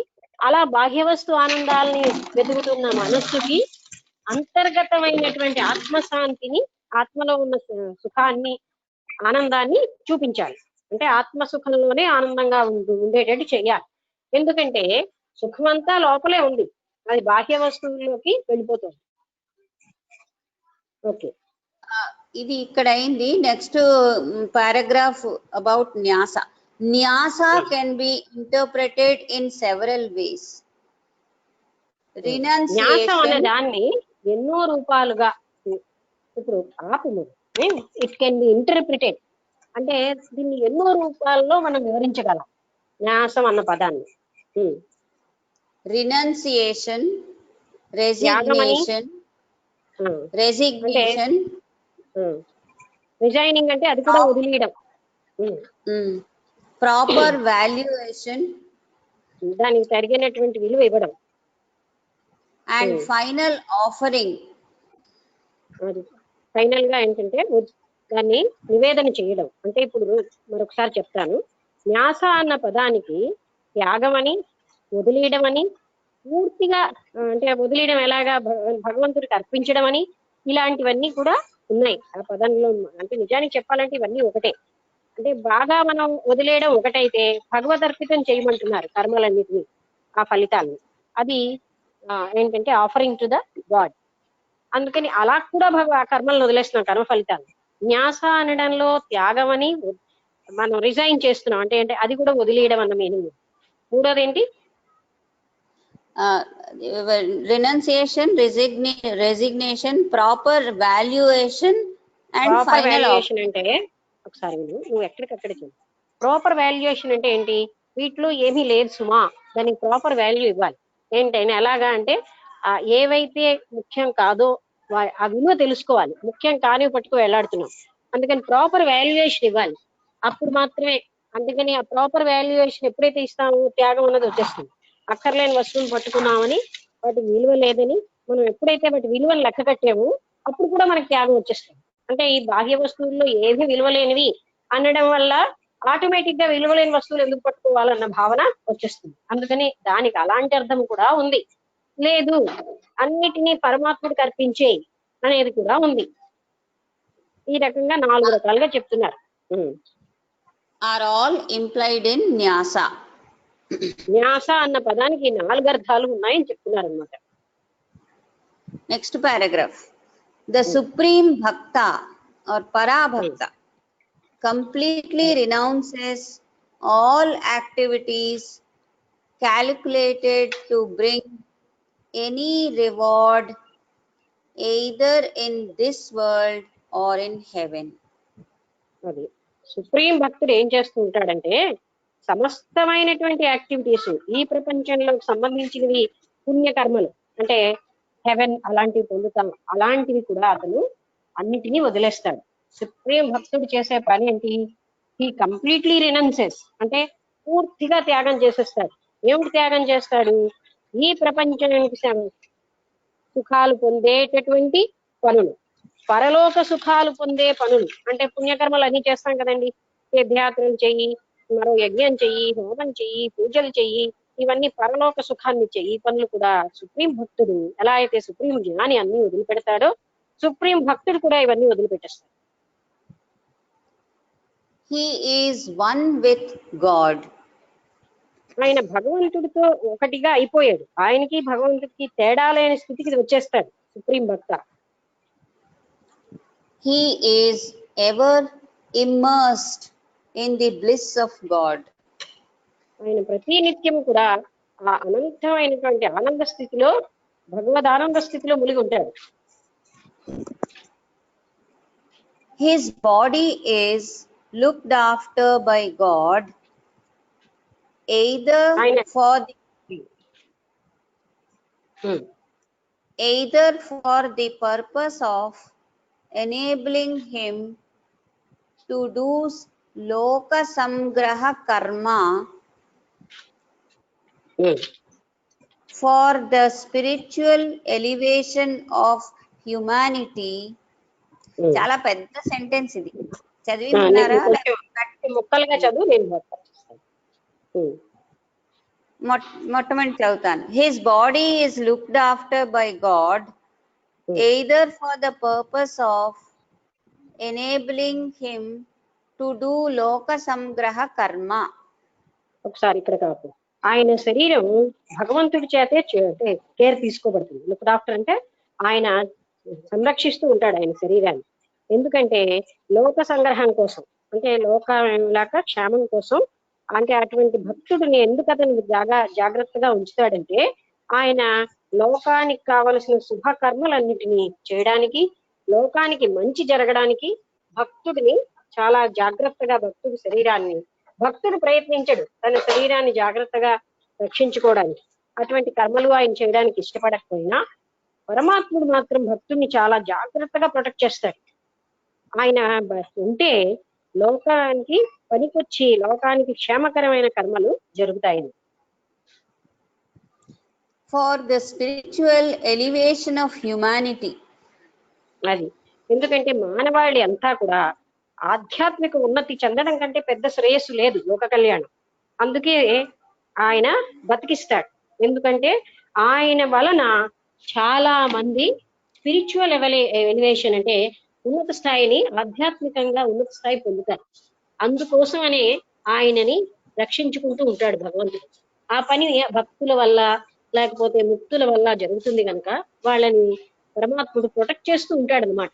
వాళ్ళకి ఎన్ని ఆపదలు వచ్చినా రక్షిస్తూ ఉంటాడు, వాళ్ళు ప్రయత్నించకపోయినా కోరకపోయినా. ఎందుకంటే వాళ్ళు ఉండడమే ప్రపంచానికి ఎంతో శ్రేయస్సు. ఎలాంటి శ్రేయస్సు? మనం ఏది శ్రేయస్సు అనుకుంటున్నాం అంటే అది కాదు. ఆ వ్యక్తి ఆధ్యాత్మికంగా ఆ ముక్తిని పొందడమే పెద్ద శ్రేయస్సు. ఆధ్యాత్మిక ఔన్నత్యం ఏమిటి అంటే లిబరేషన్. ఆ లిబరేషన్ కి ఇటువంటి భక్తులు, ఇటువంటి జ్ఞానులు తోడ్పడుతూ ఉంటారు గనక పరమాత్ముడు వాళ్ళని రక్షిస్తూ ఉంటాడు.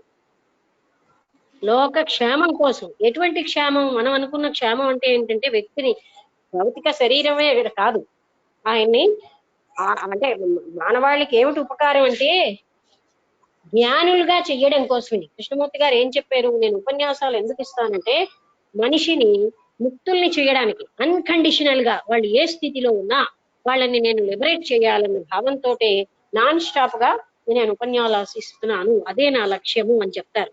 అలాగే అసలు పరమ గురువులు కూడా మానవాళికి పెద్ద ఉపకారం ఏమిటంటే వాళ్ళని జ్ఞానులుగా చేయడమే వాళ్ళకి పెద్ద ఉపకారం. అందుకే ప్రతి మానవుడు ముక్తి పొందే వరకు నేను వెయిట్ చేస్తానంటాడు బుద్ధుడు. అందుకని ముక్తులు అవ్వడం అంటే జ్ఞాన ప్రాప్తి పొందడం వల్లే ముక్తులు అవుతారు. అందుకే అటువంటి ముక్తుల్ని చేయడానికి భక్తుల్ని భగవంతుడు జాగ్రత్తగా రక్షించుకుంటూ ఉంటాడు. Or for the purpose of letting his prarabdha karma which gave him the body work out. ఇదంతా ఎందుకంటే ఆయన ప్రారబ్ధ కర్మ తీరే వరకు ఆ శరీరం నిలిచి ఉంటుంది. ఆ ప్రారబ్ధ కర్మ వల్లే ఆయనకు శరీరం వచ్చింది.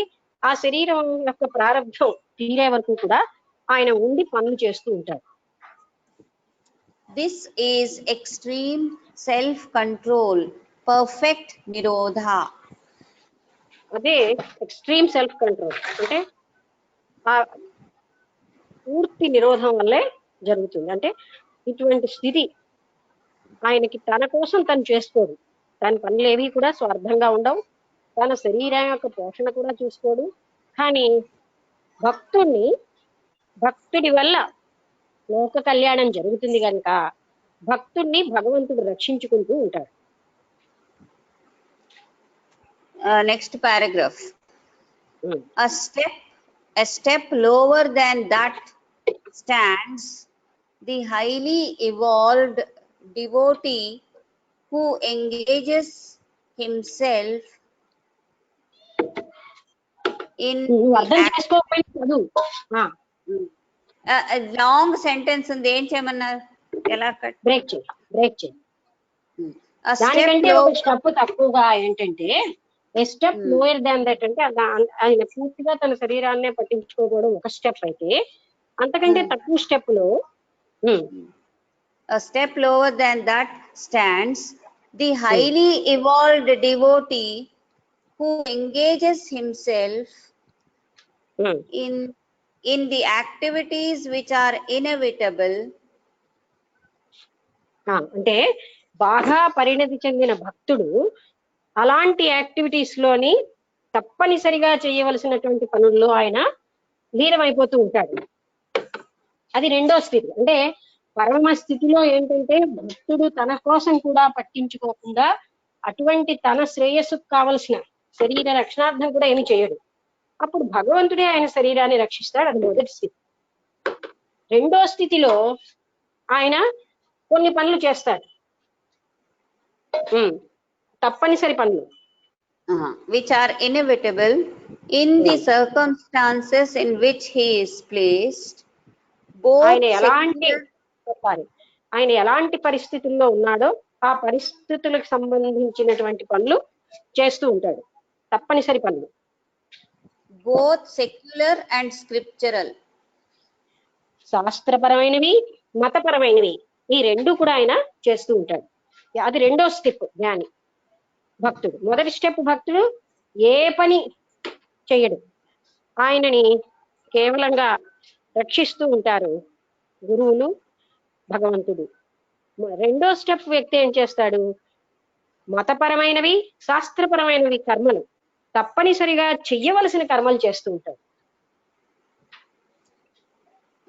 But he resigns himself to the will of the Lord. అన్ని కర్మలు చేస్తున్నా ఆయన భగవంతుడి ఇచ్చ మీదనే ఆధారపడి ఉంటాడు, తను తాను అర్పించుకుంటాడు. పనులన్నీ చేస్తాడు కానీ ఆ ఫలితాలు మాత్రం ఇలా ఉండాలని పెట్టుకోకుండా భగవదేచ్ఛ ఎలా ఉంటే అలా జరుగుతుందని ఆయన దాని మీద వదిలేస్తాడు. అందుకే ప్రశాంతంగా ఉంటాడు.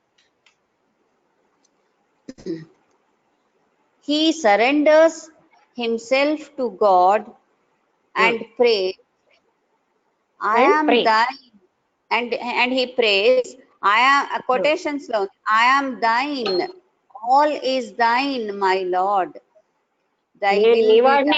అంటే అన్ని నీవే అని భగవంతుని ప్రార్థన చేస్తూ ఉంటాడు. ఆయన నిరంతరం సమర్పించుకుంటాడు, సర్వసమర్పణ. అన్నీ నీవే, అన్నీ నీవే, నేను నీవాడినే, అందుకని సర్వకర్మలు నీవే అనే భావంతో ఉంటాడు. దాన్ని సర్వసమర్పణ అంటారు. అటువంటి భావం ఈ రెండో రకం భక్తుడు. తను తాను సంపూర్ణంగా సమర్పించుకుని పనులన్నీ చేస్తాడు కానీ ఫలితాలన్నీ పరమాత్ముడికే అని వదిలిపెట్టేస్తాడు. అంటే ఆ పనులు కూడా ఆయన కేవలంగా భగవత్ చింతనతోటే చేస్తాడు. ఆయన పూర్తి సమర్పణ బుద్ధితోటే చేస్తాడు. సమస్తము నీదేనయ్యా, ఈ శరీరం కూడా నీదే అనే భావంతోనే ఆయన పనులన్నీ చేస్తాడు. He is working but feels he is but an instrument in his hands. అది అంటే ఇప్పుడు జ్ఞాని స్థితి ఈయనకి వచ్చింది. ఈయన పని చేస్తూనే ఉంటాడు కానీ ఆయన పరమాత్ముడి చేతిలో తన పనిముట్టన్న భావంతో సమస్త పనులు చేస్తాడు. Even in the case of this devotee, nirodha, that is self-control, is effortless.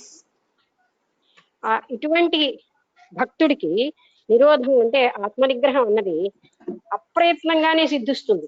ఆయన ప్రయత్నించడు నిరోధం చేయడానికి, ఆయనకి అప్రయత్నంగానే ఆత్మ నిరోధం అన్నది సిద్ధిస్తుంది. Next paragraph. One who has not reached this stage and in whom the currents of ఎవరైతే ఈ స్థితికి చేరలేదో, ఏ స్థితికి? సంపూర్ణ శరణాగతి అనే స్థితికి చేరలేదో, one who has not reached this stage and in whom the currents of raga dvesha do operate, ఎవరిలో అయితే రాగద్వేషాలు అనేటటువంటివి పనిచేస్తున్నాయో, is naturally engaged in the activities of the world. అటువంటి వ్యక్తి ఈ స్థితికి చేరకుండా రాగద్వేషాలే పనిచేస్తున్న వ్యక్తి ప్రాపంచిక పనుల్లోని సహజంగానే అందులోనే మునిగి ఉంటాడు.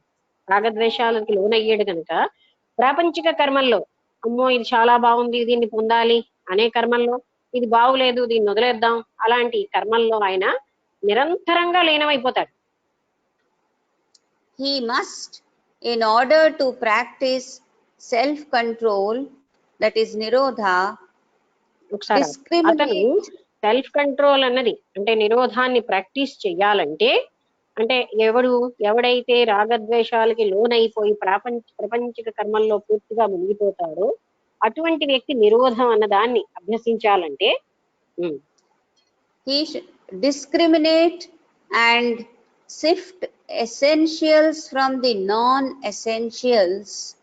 ఆయన వివేక జ్ఞానంతో ముఖ్యమైనవి ముఖ్యం కానివి, ఏది నాకు ముఖ్యం ఏది కాదు అనేటటువంటి వివేకంతో ఉన్న విచారణకు అవసరం. లేకపోతే ఆయన ప్రతి వస్తువుని అలా పొందుతూ జీవితం అంతా దానికే వినియోగిస్తాడు. విచారణ వస్తే వివేకంతో ఇది నాకు అవసరం లేదు, ఇది నేను పొందక్కర్లేదు అని కొన్ని వస్తువులు మనం తగ్గించుకుంటూ, వివేకం వచ్చి రాకముందు అన్ని నా దగ్గరే ఉండాలి, వివేకం వచ్చాక ఇవన్నీ అక్కర్లేదు ఇవన్నీ అక్కర్లే. చిన్నప్పుడు ఏంటి, ప్రతి అందమైన ముచ్చి కాగితం దగ్గర నుంచి మన దగ్గర ఉంచుకునేవాళ్ళం. పెద్ద అయిన తర్వాత వివేకం వచ్చాక ఇవన్నీ మనం చెప్తే నేను అన్ని ఉంచుకుంటున్నాను తీసేయాలి అని వస్తుంది. అంటే వివేకం ఏమిటి చేస్తోంది, మనకి మంచి ముఖ్యము కావు అన్న విచారణ ఇస్తుంది. అందుకని అక్కర్లేనివన్నీ తీసి పారేయడం, ఈ పనులు అక్కర్లేని పనులు దీన్ని నేను చెయ్యకూడదు అని ఆయన తీసి పారేస్తాడు. So he must, in order to practice self-control, discriminate and sift essentials from the non-essentials and understand all the activities in their proper light and give them their proper value. అది అంటే ప్రాపర్ లైట్ అంటే జ్ఞానం అన్న కాంతితో చూసుకుంటాడు అన్ని.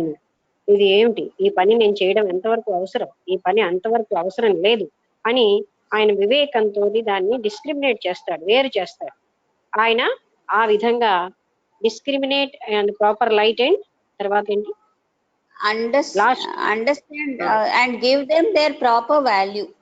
అది వాటికి దాని యొక్క నిజమైన వాల్యూని ఇస్తాడు. ఎందుకంటే అక్కర్లేనివన్నీ పొద్దు నుంచి రాత్రులకు చేసే బదులు అవసరమైన కర్మలే ఆయన చేస్తాడు. దేనికి అవసరం, ఏవైతే తనకి అప్పటికే ఆయనకి జ్ఞానం వస్తూ ఉంటుంది, ఇది అక్కర్లేనివన్నీ ఈ పనులన్నీ అంటే ఆ పనులు కూడా వదిలిపెట్టేస్తాడు, వస్తువుల సముదాయం కూడా వదిలిపెట్టేస్తాడు. అప్పుడు ఏదైతే తనకి జ్ఞానానికి అవసరమో, తను లిబరేట్ అవ్వడానికి అవసరమో అవే చేస్తూ ఉంటాడు. అందుకని ఎప్పుడు రాగద్వేషాలతో ఉన్న వ్యక్తి ఏం చేయాలి అంటే వీటి మీద తన వివేక జ్ఞానం పెట్టుకోవాలి. ఏది అవసరం ఏది కాదు, ఏది ముఖ్యం ఏది కాదు అని ఆ వివేకంతో పనిచేస్తూ ఉండాలి. Activities calculated to promote spiritual growth are given the highest priority and importance. అయితే ఏది ముఖ్యం అంటే ఏవైతే ఆధ్యాత్మిక అభివృద్ధికి దోహదం చేస్తాయో అలాంటి కార్యక్రమాలకే వెళ్ళాలి. అంతేగాని అవి మిగతా వాటిలో ఇప్పుడు మనం కూడా ఇప్పుడు ఏం తెలుసుకున్నాం, ఇక్కడ ఉన్నటువంటి వ్యక్తులందరూ ఇప్పుడు ఏదో పురాణం చెప్పిన కంటే ఇటువంటి జ్ఞానం చాలా ముఖ్యమని తెలుసుకున్నారు కనుక పురాణాది విషయాలలో ఆసక్తిని తొలగించి ఈ జ్ఞానానికి ఉన్న ప్రాముఖ్యతని తెలుసుకుని ఇందులో మనం అందరం వచ్చాం. అంటే ఏంటి, ఏది ఇంకా ముఖ్యం అన్నది మనకు తెలిసిపోయింది. ఏవైతే ఆత్మ సాక్షాత్కారానికి దోహదం చేస్తున్నాయో ఆ జ్ఞానమే నాకు చాలా ముఖ్యమని ఇప్పుడు మనకు అర్థమైపోయింది కనుక ఇప్పుడు అక్కడ ఒక పురాణం చెప్తారండి, ఇక్కడ ఒక భజన ఉందండి, అక్కడ ఒక పూజ ఉందండి అంటే మనం అమ్మో పూజ వల్ల నాకు ఏదో పుణ్యం వచ్చేస్తుందని టెంప్ట్ అవ్వట్లేదు. ఎందుకంటే మనకి తెలిసిపోయింది వాటన్నిటికంటే ముఖ్యమైనది ఏమిటి, పూజల వల్ల ఏదో హెవెన్ వస్తుందేమో, తాత్కాలికంగా స్వర్గ సుఖం రావచ్చు కానీ అది శాశ్వత సుఖం కానే కాదు, తోసేస్తారు మన టైం అయిపోతే. మరి ఎన్ని పూజలు చేస్తే ఏమిటి లాభం, ఆత్మ సాక్షాత్కారమే చాలా ముఖ్యమైనది. ఈ జ్ఞానం నన్ను ఆత్మ సాక్షాత్కారానికి తీసుకెళ్తోంది, అవన్నీ నాకు ఇప్పుడేం ముఖ్యం కాదు. అందుకే చూడండి మీరు అందరూ పూజలను అందాకలానైనా అంటే అలవాట్ల కొద్దీ చేస్తారు, అది వేరే సంగతి. లింగరింగ్ వాటిని పట్టుకు వేలాడే స్థితి మనకు ఉంటుంది కనుక వదలలేము. అవి వేలాడాలా, అక్కడ మనం వివేకాన్ని వాడాలి. ఎందుకు ఇవన్నీ నాకు పరలోక సుఖానికా, ఆత్మ సాక్షాత్కారం ముఖ్యమా, పరలోక సుఖం ముఖ్యమా అంటే పరలోక సుఖమే చాలా ముఖ్యమని మనుషులు ఉన్నారు. ఎందుకు? వాళ్ళకి పూర్తి జ్ఞానం రాక. అందుకని ఆ జ్ఞానం వచ్చిన వాళ్ళు ఏం చేస్తారు, ఆ పూజ ఇవాళ లేట్ అయినా చేయకపోయినా పెద్ద నష్టమేం లేదు అనే విషయం తెలిసిపోతుంది. అంతకుముందో అయ్యయ్యో ఏమో నేరం అయిపోతుంది, అపరాధం జరిగిపోతుంది, ఏదో అయిపోతుంది మనకి, ఆ స్వర్గ సుఖాన్ని పొందకపోతే ఏమిటి నష్టం అనేది మనకు అర్థమైపోయింది. ఎందుకు? స్వర్గ సుఖాలు కూడా గడ్డిపోచలాగా తీసి పారేస్తాడు జ్ఞాని. అటువంటి జ్ఞానం నేను పొందాలి. అంతకుముందో అయ్యో పూజ కూడా వదిలిపెట్టి ఇవన్నీ వింటాంటండి అంటారు. ఇప్పుడు పూజలు వదిలిపెట్టేయాలి, అవేమిటి నాకు ఇస్తాయి అనే జ్ఞానం వచ్చేసింది వ్యక్తులకు. అలాగే ఇంకా ఏమిటి, అల్లక్కడ ఏదో పురాణం అయిపోతుంది, ఆ పురాణం నేను వినకపోతే ఎలాగా, పూర్వ వాసనలు ఉంటాయి కదా, ఆ పురాణం వినేయాలి. అదేమిటి ఈ టైంలో ఈ జ్ఞానం ఏమిటి అని పురాణాలు కడిపోతారు. అవన్నీ వాసనలు పట్టుకు వేలాడదీస్తూ ఉంటాయి. అందుకనే అవి వదలలేరు. అందుకే ఇక్కడ ఏంటంటే జ్ఞాన ప్రాప్తి వచ్చాక అక్కర్లేని కర్మలను వదిలిపెట్టేయాలి. ఎన్ని పూజలు చేసినా మనం వెళ్ళేది కేవలం స్వర్గ సుఖాలకి. నిజమైనటువంటి భక్తి ఏ యాక్టివిటీస్ అక్కర్లేదు, అది తన్ని తాను సమర్పించుకుని కేవలంగా భగవదైక్యం పొందే స్థితికి యాక్టివిటీస్ ఎందుకండి. అందుకోసం జ్ఞానం వైపు వచ్చే పనులన్నిటినీ పట్టుకుని అజ్ఞానాన్ని ఇచ్చే పనులన్నిటినీ, స్వర్గ సుఖాలను ఇచ్చే పనులన్నిటినీ, పరలోక సుఖాలను ఇచ్చే పనులని మనం విడిచిపెట్టాలి అనే విషయం మనం గ్రహించాలి.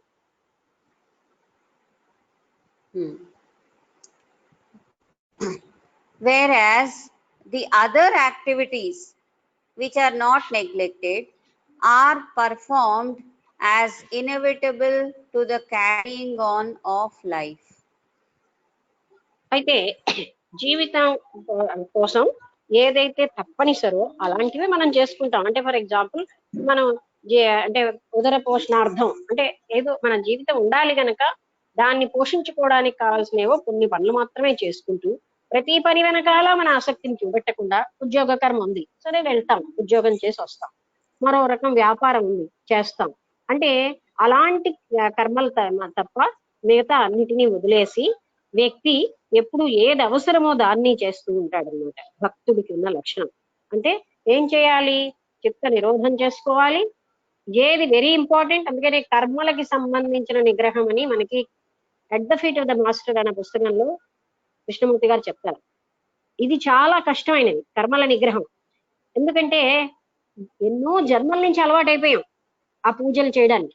పూజ చేయకపోతే ఏం అపరాధం వచ్చేస్తుందో, మా తాతలు చేశారు, తండ్రులు చేశారు, మరి మా అమ్మ చేసింది, నాన్న చేశాడు, నేను చేయకపోతే నాకేం అపరాధం వచ్చేస్తుందో, ఆ భగవంతుడు నన్ను శపించేస్తాడేమో, నాకేమో పొందాల్సిన శుభాలు పొందనేమో, అది ఇంకా అజ్ఞాన జనిత ఆలోచనలు పెట్టుకుంటారు. ఏమి శుభాలు పొందాలండి మనం, స్వర్గలోక సుఖాలు గొప్ప అని మనం వివేకం వాడాలి. అక్కడ ఏమిటి పొందుతాం ఈ పూజలు చేసేసి? అసలు భక్తే లేదు అక్కడ. భక్తి శూన్యమైనటువంటి పూజలు ఎందుకండి?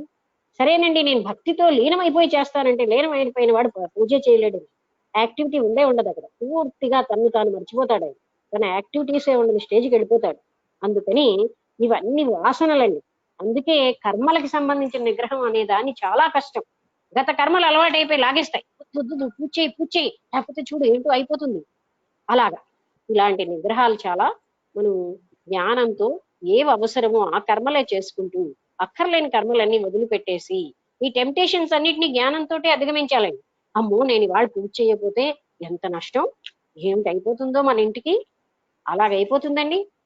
మన ప్రారంధ వశాత్తు జరగవలసినవి జరుగుతూనే ఉంటాయి. పూజ అంటే ఆయనకి లంచమా ఏమిటి, నేను పూజ చేసేసానంటూ పెద్ద అహంకారంతో చెప్తారు. నేను భోజనం చేసేనని ఎవడైనా చెప్తాడా అహంకారంతో? పూజ అలాంటిదే, అది అహంకరించవలసిన కర్మ కానే కాదు. అందులో సెల్ఫ్ సెంటర్డ్ యాక్టివిటీస్ అంటారండి కృష్ణమూర్తి గారు. పూజలన్నీ కూడా స్వార్థపూరిత కర్మలు. జ్ఞాని అన్నవాడు స్వార్థపూరిత కర్మల్ని విడిచిపెడతాడు. అజ్ఞాన జనిత కర్మల్ని, అజ్ఞానాన్ని ఇచ్చేటటువంటి కర్మల్ని వదిలిపెట్టేస్తాడు. తాత్కాలికమైనటువంటి ఇంద్రాది లోకాలను ఇచ్చేటటువంటి ఆ లోక ప్రాప్తి కోసం చేసే కర్మల్ని విడిచిపెట్టేస్తాడు. జ్ఞాని ఎప్పుడు కూడా ఆత్మని లిబరేట్ చేసేటటువంటి, అంటే తన్ని తాను ముక్తుడిని చేసుకునే కర్మలే చేస్తూ ఉంటాడు. అంటే జ్ఞానం వచ్చాక వ్యక్తి ఇటువంటి అక్కరలేని కర్మలని వదిలిపెట్టేస్తూ ఉంటాడు. ఇంకా చెప్పాలంటే డ్రాప్ అయిపోతాయి, ఎందుకు పనికిరాని పనులన్నీ చేస్తున్నాను అనిపిస్తుంది అనమాట. అందుకే ఏది ఎక్కువ ముఖ్యం ఏది తక్కువ ముఖ్యం అన్న దాంట్లో కృష్ణమూర్తి గారు ఏం చెప్పారు? జ్ఞానదానం ముఖ్యమా అన్నదానం ముఖ్యమా అంటే అన్నదానం కంటే జ్ఞానదానం మిన్నా. ధనం ఉన్న ఏ వ్యక్తుడైనా అన్నదానం చేయగలడు, జ్ఞాని ఒక్కడే జ్ఞానదానం చేయగలడు. జ్ఞానదానం వల్ల ఆయన జన్మ జన్మాంతరాల్లోని తరించే ప్రాప్తి వస్తే, అన్నదానం వల్ల ఆ క్షణమే ఆ వ్యక్తి యొక్క భౌతిక శరీరం ఆకలి తీరుతుంది తప్ప మళ్ళీ మొదలే. అందుకని జ్ఞానదానం చాలా గొప్పది. అలాగా అటువంటి వివేకం, ఏది ఎక్కువ అవసరం ఏది కాదు, అవసరం లేని పనులన్నీ వదిలేయగలిగే నిగ్రహం మనకు ఉండాలి. దీనికోసం ఎంతసేపు చెప్పినా దీని వ్యాఖ్యానం చాలా ఎక్కువ ఉంటుంది. ఎందుకంటే మనం పాయింట్ చాలా బాగున్నది, పాయింట్ మనం చాలా బాగున్నది. ఇక్కడ మనం ఏం చేస్తామంటే లింగర్ అవుతాం. ఆ లింగర్ అవ్వడం అన్నది మనకి అలవాటు అయిపోయింది. అమ్మో ఈ కర్మలు చేయకపోతే ఏం జరిగిపోతుందో ఏం జరిగిపోతుందో. అది కూడా అక్కడ మనం జ్ఞానాన్ని పెట్టాలండి. ఏం జరిగిపోతుంది అని ఒక క్షణం ఆగి ఆలోచించండి.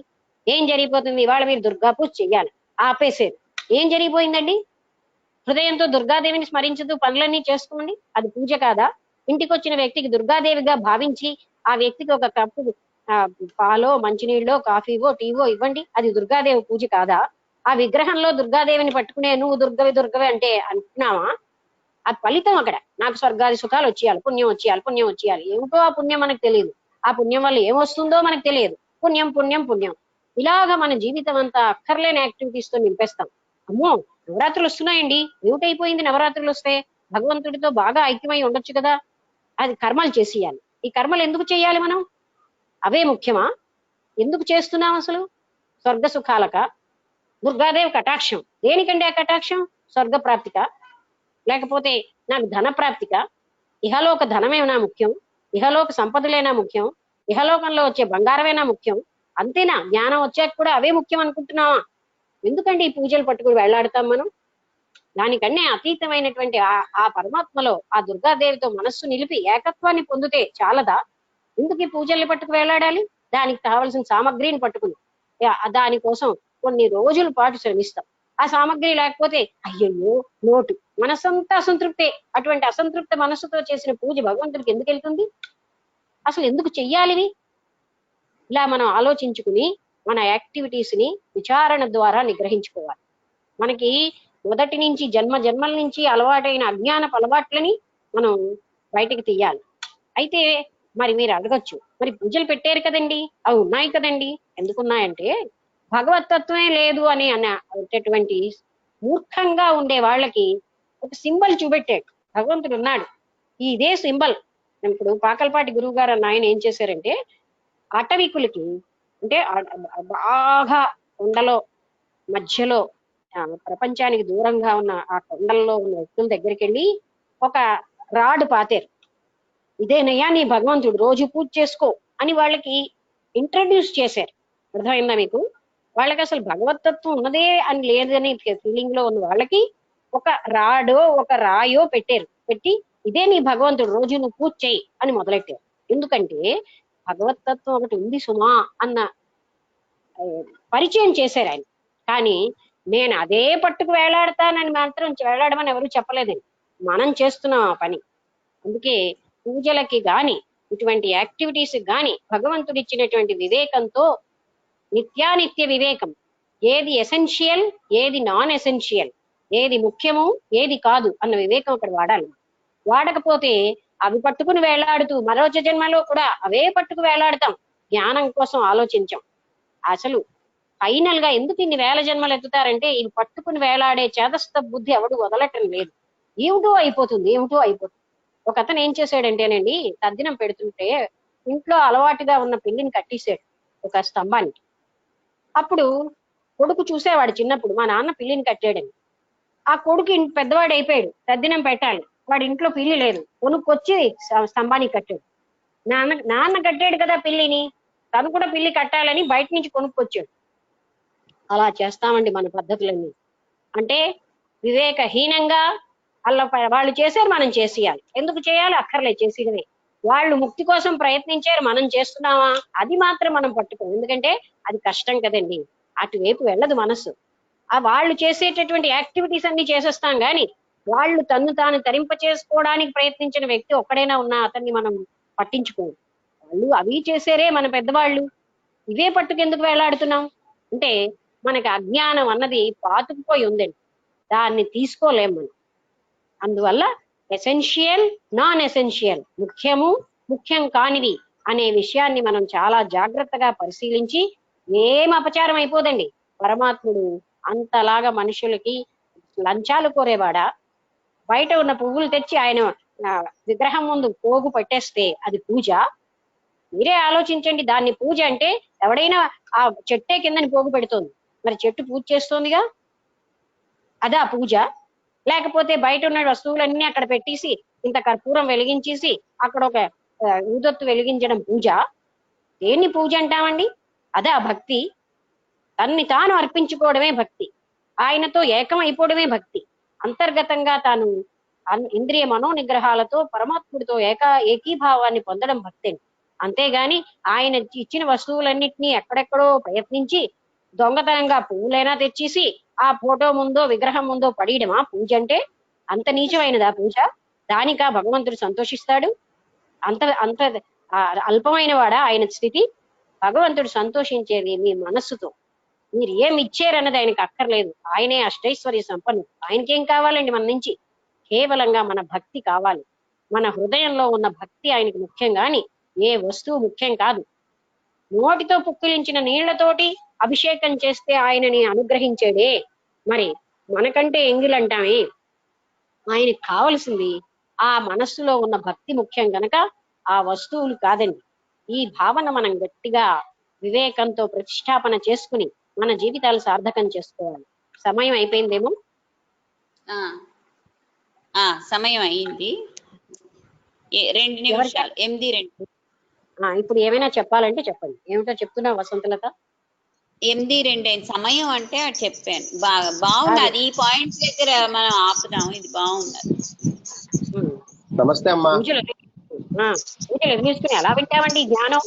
అది ముఖ్యమేంటి మాకు అన్నవాళ్ళు ఉన్నారు. ఎందుకంటే పూజలే ముఖ్యం, లింగలింగమైన ఉండిపోయింది, ఎన్ని జన్మల నుంచి వచ్చేసిందో అది. ఓకే, చెప్పండి. నమస్తే అమ్మా. నమస్కారం. ఈరోజు అంటే రోజు చాలా బాగుంటుంది. ఈ రోజులో ప్రత్యేకత ఏంటంటే భక్తుని యొక్క విశిష్టత, లేకపోతే మనం తొలగించి భక్తి అంటే ఇలాంటి మూఢాచారాలకి కనెక్ట్ అయిపోయి రోజు అదే రొటీన్ గా చేస్తూ అందులోనే ఏదో ఉందని ఒక భ్రాంతిలో తిరుగుతున్న వాళ్ళందరికీ కూడా ఒక గొప్ప సమాధానం దొరికిందండి నారద భక్తి సూత్రాల్లో. అందుకోసం భక్తి అంటే అంతరంగ శుద్ధత్వంతో చేయబడే ప్రతి కార్యం కూడా భగవత్ పూజ అనేటువంటి గొప్ప భావన ఈ రోజు మన అందరికి చేరింది. దీన్ని మనం నిరంతరము స్థిరపరుచుకొని కేవలము బాహ్యమైనటువంటి ఆచారాలకు మాత్రమే పరిమితం కాకుండా అంతరంగ వివేకాన్ని, జ్ఞానాన్ని అంటే కర్మని, భక్తిని, జ్ఞానాన్ని సమన్వయం చేసి చెప్పడం అనేది ఈరోజు చాలా మంచి చక్కరైనటువంటి సబ్జెక్ట్ వచ్చిందమ్మా. ప్రత్యేకించి మీకు ఈ విషయంలో నేను నమస్కారాలు తెలియజేస్తున్నాను. నమస్తే మేడం. నమస్కారం. బాగా చెప్పారు. మూఢాచారాలు కాకుండా నిజమైన ఆలోచన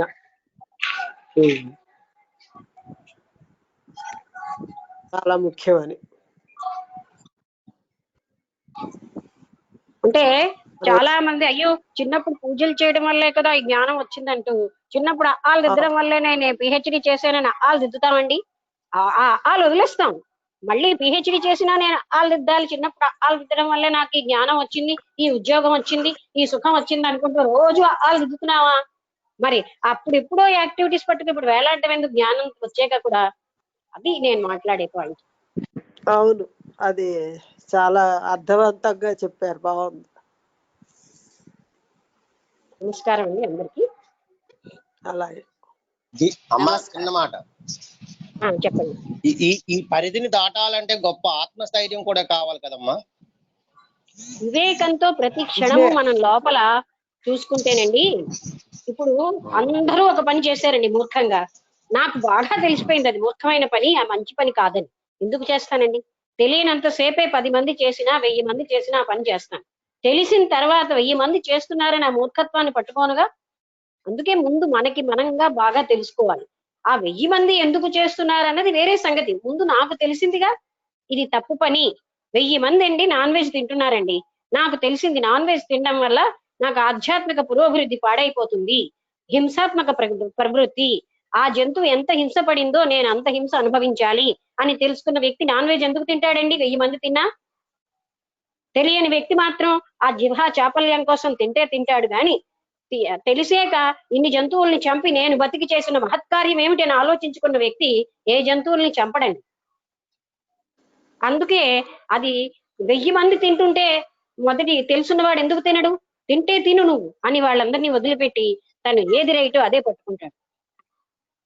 వాళ్ళు అపహాస్యం చేసినా, వాళ్ళు ఇతన్ని హీనంగా చూసినా, ఏది మంచిదో అతను పూర్తిగా తెలిసిపోయిన వ్యక్తి అటు వెళ్ళడు.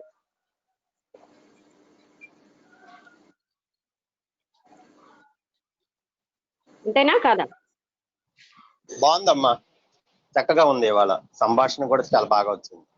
అందులో ఈ నవరాత్రుల సందర్భంలో మీరు ఒక మాట చెప్పారు, చాలా ఆనందం కలిగింది.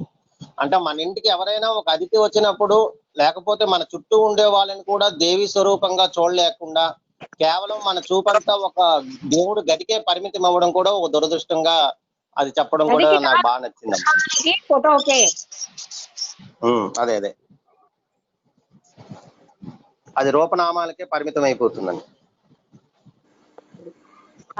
అక్కడ వేదాల్లో గాని ఉపనిషత్తుల్లో గాని ఆ పురాణాల్లో గాని అంతటా నేనై ఉన్నాను అని ఘోషిస్తున్నా నోరు మూసేస్తాం వాళ్ళకి. నువ్వు నోరు మూసుకో అని నేను అనుకున్నదే రైట్ అని మనుషులు మూర్ఖాక నేను అనుకుంటున్నాను విగ్రహమే దేవుడు, నువ్వు ఇక్కడే పడుండు అని అక్కడే మనం పూజ చేస్తామండి. అంతేగాని అంతటా నేనున్నాను నన్ను అందరిలో చూడు అని చెప్పిన వాక్యాలు నోరు మూయి అని మూసేస్తున్నాం. నేను అనుకున్నదే రైట్, నువ్వు విగ్రహంలో ఉన్నావు అక్కడే ఉండు అని మనం మాట్లాడుతున్నాం. తెలుసో తెలియకో మన యాక్టివిటీస్ అన్ని అలాగే ఉన్నాయి. ఏ పురాణంలో అయినా సరే పరమాత్ముడు సర్వాంతర్యామనే చెప్తున్నారు కానీ నేను విగ్రహానికి పరిమితమై ఉన్నానని ఎక్కడా చెప్పలేదు. మరి ఎందుకు పట్టుకుంటున్నాం ఈ భావన? ఎక్కడి నుంచి వచ్చింది ఈ అజ్ఞానం? అంత పరిమితుడా? అనంతమైనటువంటి బ్రహ్మాండాలే తనలో లీనం చేసుకోగలిగాడే. అనంతమైన బ్రహ్మాండాలు తనలోంచి సృష్టిస్తున్న ఆ పరమాత్ముడు ఒక విగ్రహానికి పరిమితుడా? ఒక ఫోటోకి పరిమితుడా? అంత నీచంగా చేయడం ఒక పాపం కాదు. అందుకే శంకరాచార్యుల వారు నన్ను క్షమించండి పరమాత్ముడా, నన్ను క్షమించు, నువ్వు అనంతుడివైనా నేను స్తుతిస్తూ స్తోత్రాలు రాశాను, నువ్వు అనంతుడివైనా నువ్వేమో మందిరాల్లో ఉన్నావని నిన్ను దర్శించుకోవడానికి వచ్చాను, నన్ను క్షమించని అడిగాడు. మనం అలా ఎప్పుడైనా అడుగుతావా? నేను చేసేది రైట్, నువ్వు నోరు మూసుకో, అంతటా లేవు, నువ్వు విగ్రహంలో ఉన్నావు అక్కడే నువ్వు పడి ఉండు అంటామండి. మన మనస్సు భావనతో బయట కనకపోయినా మనస్సులో, అందుకే నా విగ్రహమే నాకు ముఖ్యం, ప్రపంచంలో ఎవరు నాకు ముఖ్యం కాదు, నువ్వు ఆకలితో ఉండు, దాహంతో ఉండు, ఎవడొచ్చినా పక్కకి నువ్వు వెయిట్ చేయి, నా పూజ అయిపోయే వరకు అంటావు. ఎందుకంటే విగ్రహంలోనే ఉన్నాడు ఆయన పాపం, ఇంకెక్కడా లేడు. వీళ్ళ మనస్సులో భావం అంత మూర్ఖంగా ఉంది. ఎక్కడా చెప్పలేదండి ఇలా ఆయన విగ్రహానికి ఫోటోకి పరిమితుడిని ఎక్కడా చెప్పలేదు, పురాణాల్లో కూడా చెప్పలేదు. కానీ మూర్ఖమైనటువంటి మనస్సు మనస్సుల్లో మాత్రం, మూర్ఖుడి యొక్క మనస్సులో మాత్రం అది ప్రతిష్టాపన అయ్యింది ఆ భావన. ఎక్కడా లేదండి ఇలాగా. ధన్యవాదాలమ్మా. నమస్కారం అండి. ఆపేద్దాం ఇవాళ. నమస్కారం అండి. నమస్తే నమస్తే అమ్మా.